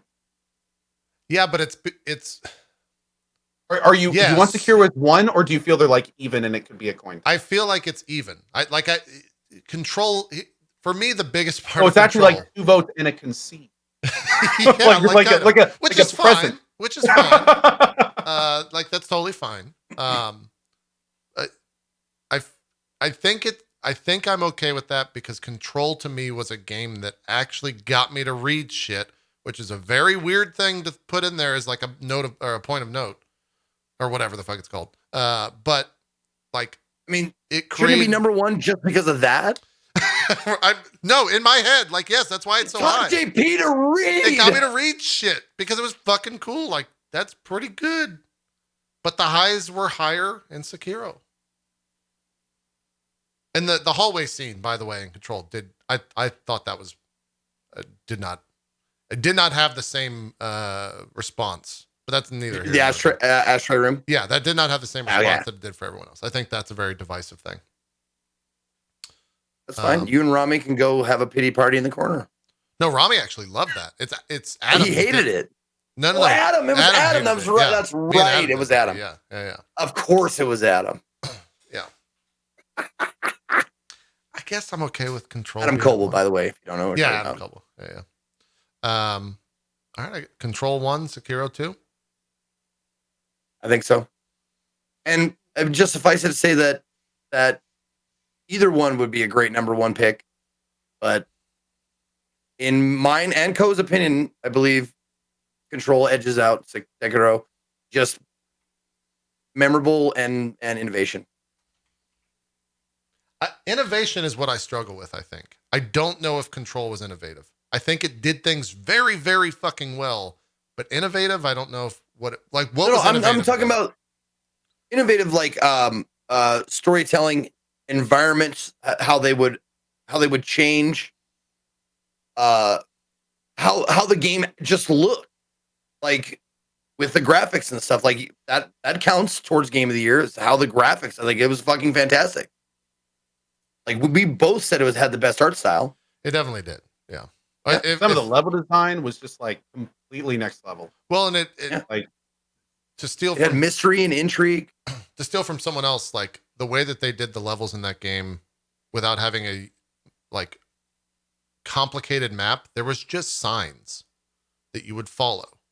And it was so simple, but like it actually worked. So I don't know if that's innovative, but it was really well done. I will agree to that. Considering how like the stuff would, I thought it was good that you didn't need a map, but at the same time, it felt like a sprawling complex. Like there was a really interesting stuff around every corner. All the areas looked natural and like they would actually be in a building like that, especially like the office areas and everything. It was pretty great. Are we good with this list? I'm gonna add one thing to this list if I can. Dude, having a white mouse on an all white screen is just fucking impossible. We're going to put an asterisk for Disco Elysium because none of us played it, but because we can't stream it. Yeah. I like that. I just got to point out this comment because I love it so much. Bueno Timeout says, I'm not sure. It might look very good for Zeke because he plays too much indie games. I played too much indie. I mean, what was that? Sorry, did you guys just hear that? I'll play less indie. Wait, sorry. I think that was the cry of 1 million indie devs around the world screaming in pain. Is that what that was? Too many indie games. Too many. Play less. I'm sorry. You got to play. Indie Sunday's canceled for the foreseeable future. Sorry, chat. All right. Let's go through the list. 10, Final Fantasy 14 Shadowbringers. I'll take it. Devil May Cry 5 at number 9. Metro Exodus at number 8. Outer Wilds at 7. Beat Saber at 6. Star Wars Jedi The Fallen Order at 5. Fire Emblem 3 Houses at 4. Resident Evil 2 at 3. Sekiro at number 2. And the Dropped Frames Game of the Year is Control. Does anyone have any issues about this list besides the number 10? What about Tarkov? Talk to me next year when it comes out. Still in beta. Yeah, it's still in beta. Cohh could have put on his personal list. I have lots to tell these two boys about Tarkov. Yeah. We'll say that for another show. Yeah. Does anyone I guess I'm okay. Metro Exodus at 8? And maybe is Fire Emblem too high? Am I just trying to find stuff to talk about? Or is The Fallen Order a better game than Fire Emblem? No. Are we okay with that being 4? Okay. Not necessarily. And then here's the thing. Fallen Order made my list and Fire Emblem didn't. Fire Emblem is a superior game. Dude, my list is favorite. Yeah. Fire Emblem did a lot of really great stuff. I mean, it combined like an actual somewhat interesting metagame with a very cool deep strategy portion. Like, the 3 completely different houses that went their own stories that all were completely like Fire Emblem is an impressive game. It is an impressively large. You're talking about like 200 hours to experience everything. Yeah. And it's all 200 quality hours. It's not even like, a slog. Like I did a 100% run, ended up doing 100% Blue Lions run. I enjoyed every minute of it. I was expecting to play the game for like a weekend. I was in it for almost 90 hours. Well, like JP conceded with Control, like it made him read like Fire Emblem is like that. No, I'm just saying like sounds so stupid and God without. I didn't mean it like condescending or anything. I'm just saying I know you didn't, but it still sounds so stupid. I mean, that game made JP read, so it's why it's number 1. I'm saying like I don't usually dig like tactics games. I don't go out looking for them. I don't really I don't play them a lot. But I picked up Fire Emblem and I really enjoyed it. Another good point. When a game that when the game of a genre that you're not even attracted to can pull you in as much as that, it speaks very highly for the game. For sure. All right. I think that's Whereas Star Wars Jedi, again, like Star Wars Jedi was a good game. But I think it's very important that both of us, me and you, JP, were both like, I wish there was more. Yeah. Like the looting system was completely negligible. And even the cosmetics you'd get were just different skins on the same damn poncho. It's like, yeah, like there's no question that it could have been a lot deeper. It did what it did well, but it could have been a lot more. So yeah, I don't feel that way at all about Fire Emblem. For Okay. It did everything I expected and more by a large factor. All right. I think that's it. I think we're done. Oh, there's no the. All right, let me remove the in Fallen Order. I love it, dude. What's Disco Elysium. Couldn't stream it, but probably good. Dude, I tweeted out my Love it, my game of the year list. My first, I just great. immediately replied to it like, also like Disco Elysium devs, like we probably would have all loved your game. We're sorry. like Yeah. it sucks, but like Yeah. we probably would have loved it. All right, that's. I'm gonna play it one day. I just don't know Somebody how. actually had a decent question. Okay, hit the question. And I want you to like think about it. If the Star Wars Jedi Fallen Order wasn't a Star Wars game, do you think it would be that high? I've thought about that a lot. Yeah. I think Yes. It's weird. I'm not a huge Star Wars fan. Yeah, I mean, I great. think that's a good like measurement. Is Cohh's not like I am the Star Wars fan, where Cohh is not in that sense. I'm average. I'm an average fan. Yeah, and you still think it's that good? My favorite Star Wars thing since Episode 1 is The Mandalorian. Well, I think that's true for a lot of people. Okay. Well, how about this? The only Star Wars things I've watched since Episode 1 is The Mandalorian. So Yeah. I dig it. Yeah. It's good. It's true. It's true. It's a good thing. I mean, if you let's just boil it down, like take the Star Wars name off of it, have like your main character is a sword fighting wizard. I mean, fuck, that's pretty great. Yeah, but I think it's a null argument though, because like if it wasn't a Star Wars game, it wouldn't exist, right? So like saying like that's like saying if Final Fantasy was just a normal MMO, would you still? If Devil May Cry wasn't about the characters from Devil May Cry, like that type of stuff, I don't know. If Resident Evil 2 wasn't a zombie game, but it was unicorns, would you still? I think one of the biggest ones is if Death Stranding wasn't made by Kojima. Right. Yeah, that's the glaring elephant in the room, without a doubt. Yeah, I find it interesting that for a game that we talked about as much as we probably more than any other game this year, Death Stranding only made best character. It did not make anything else on anyone's list at all. In fact, this is the second time we've only brought it up this year. I mean, like it's interesting because this is a good example. Like Kojima took a huge risk doing what he did with Death Stranding. Zeke's right. And the TLDR is that a lot of that risk just didn't work out. He was expecting, he had a vision in his own mind, and he was expecting people to be able to just subscribe to it and kind of see it through his eyes. And the short answer is, it's not super easy to do that. Like it's I really tried to like some parts of Death Stranding, and there's a reason it didn't make my top 10. Just no, man. I wanted to like it more than I did, to be honest. That is true.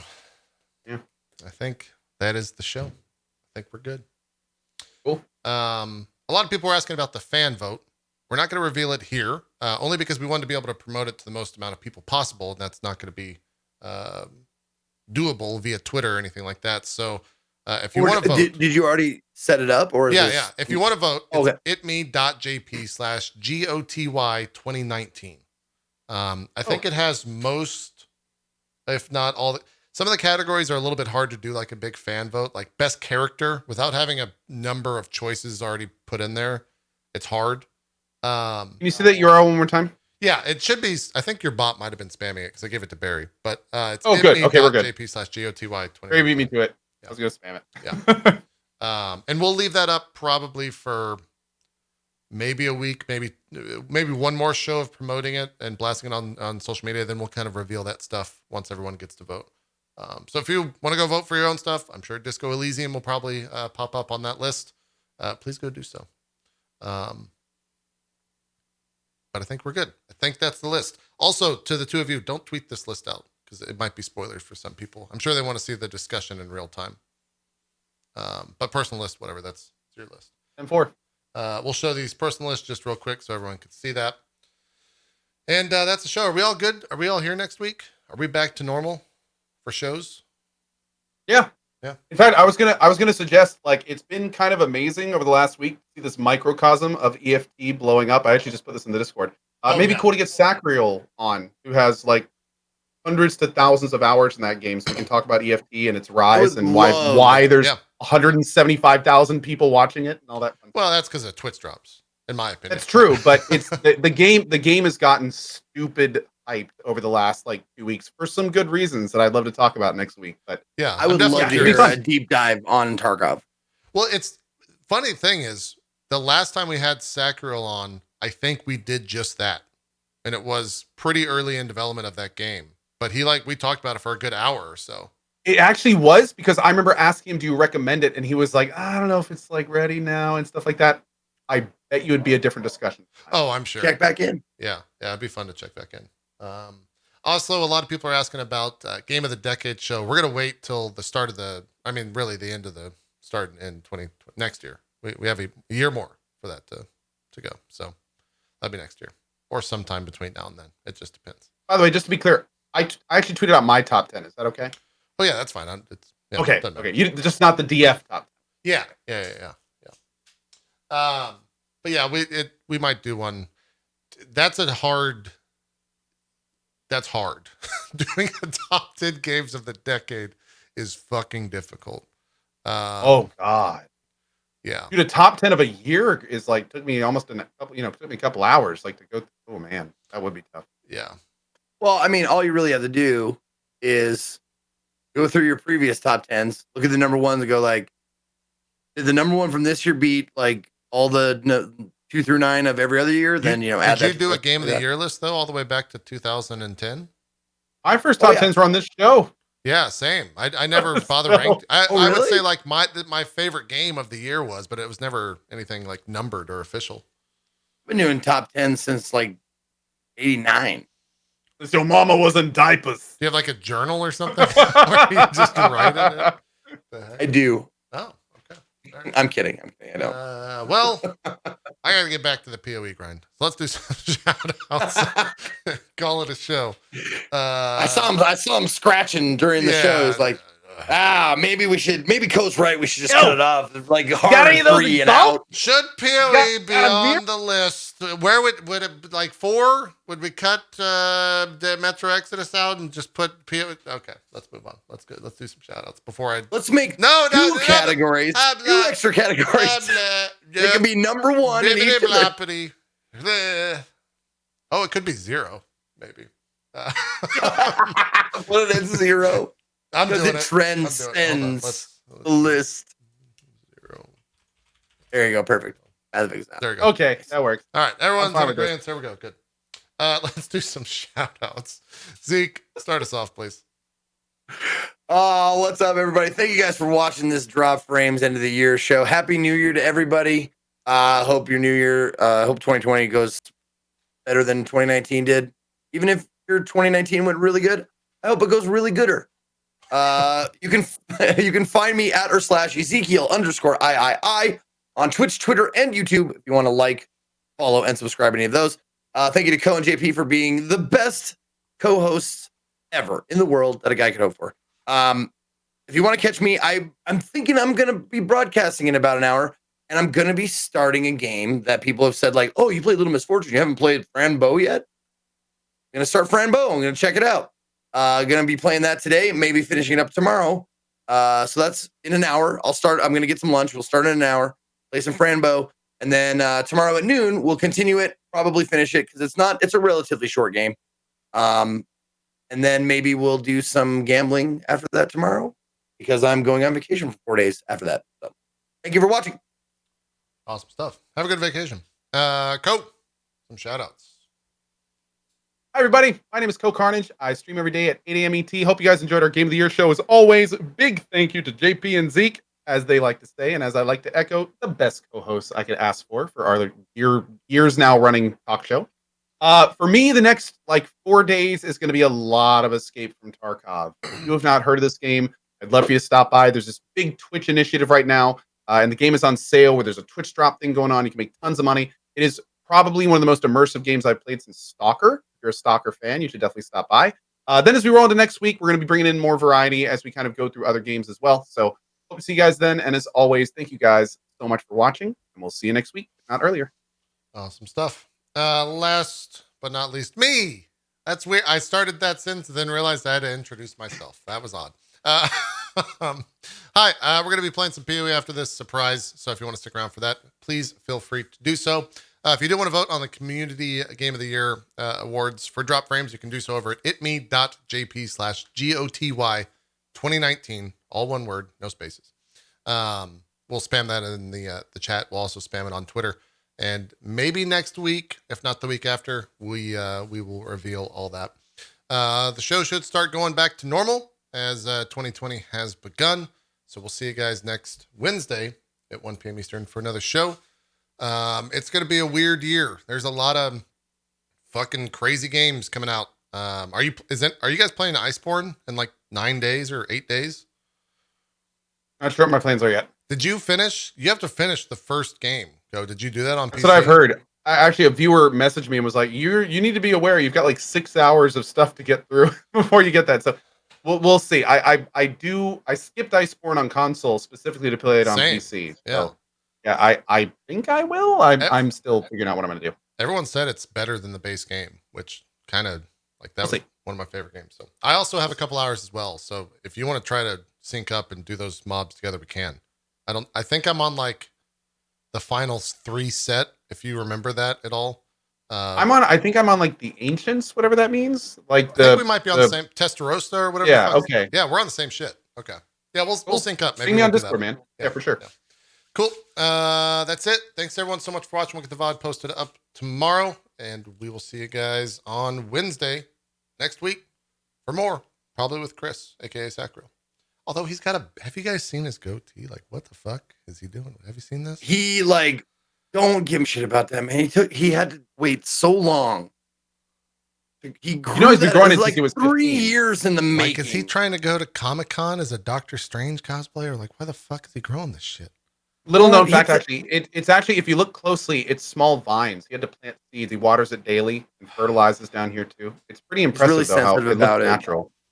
All right. Well, I think it looks good. I think he looks like a Three Musketeer or something. But then again, I do have a penchant for British people.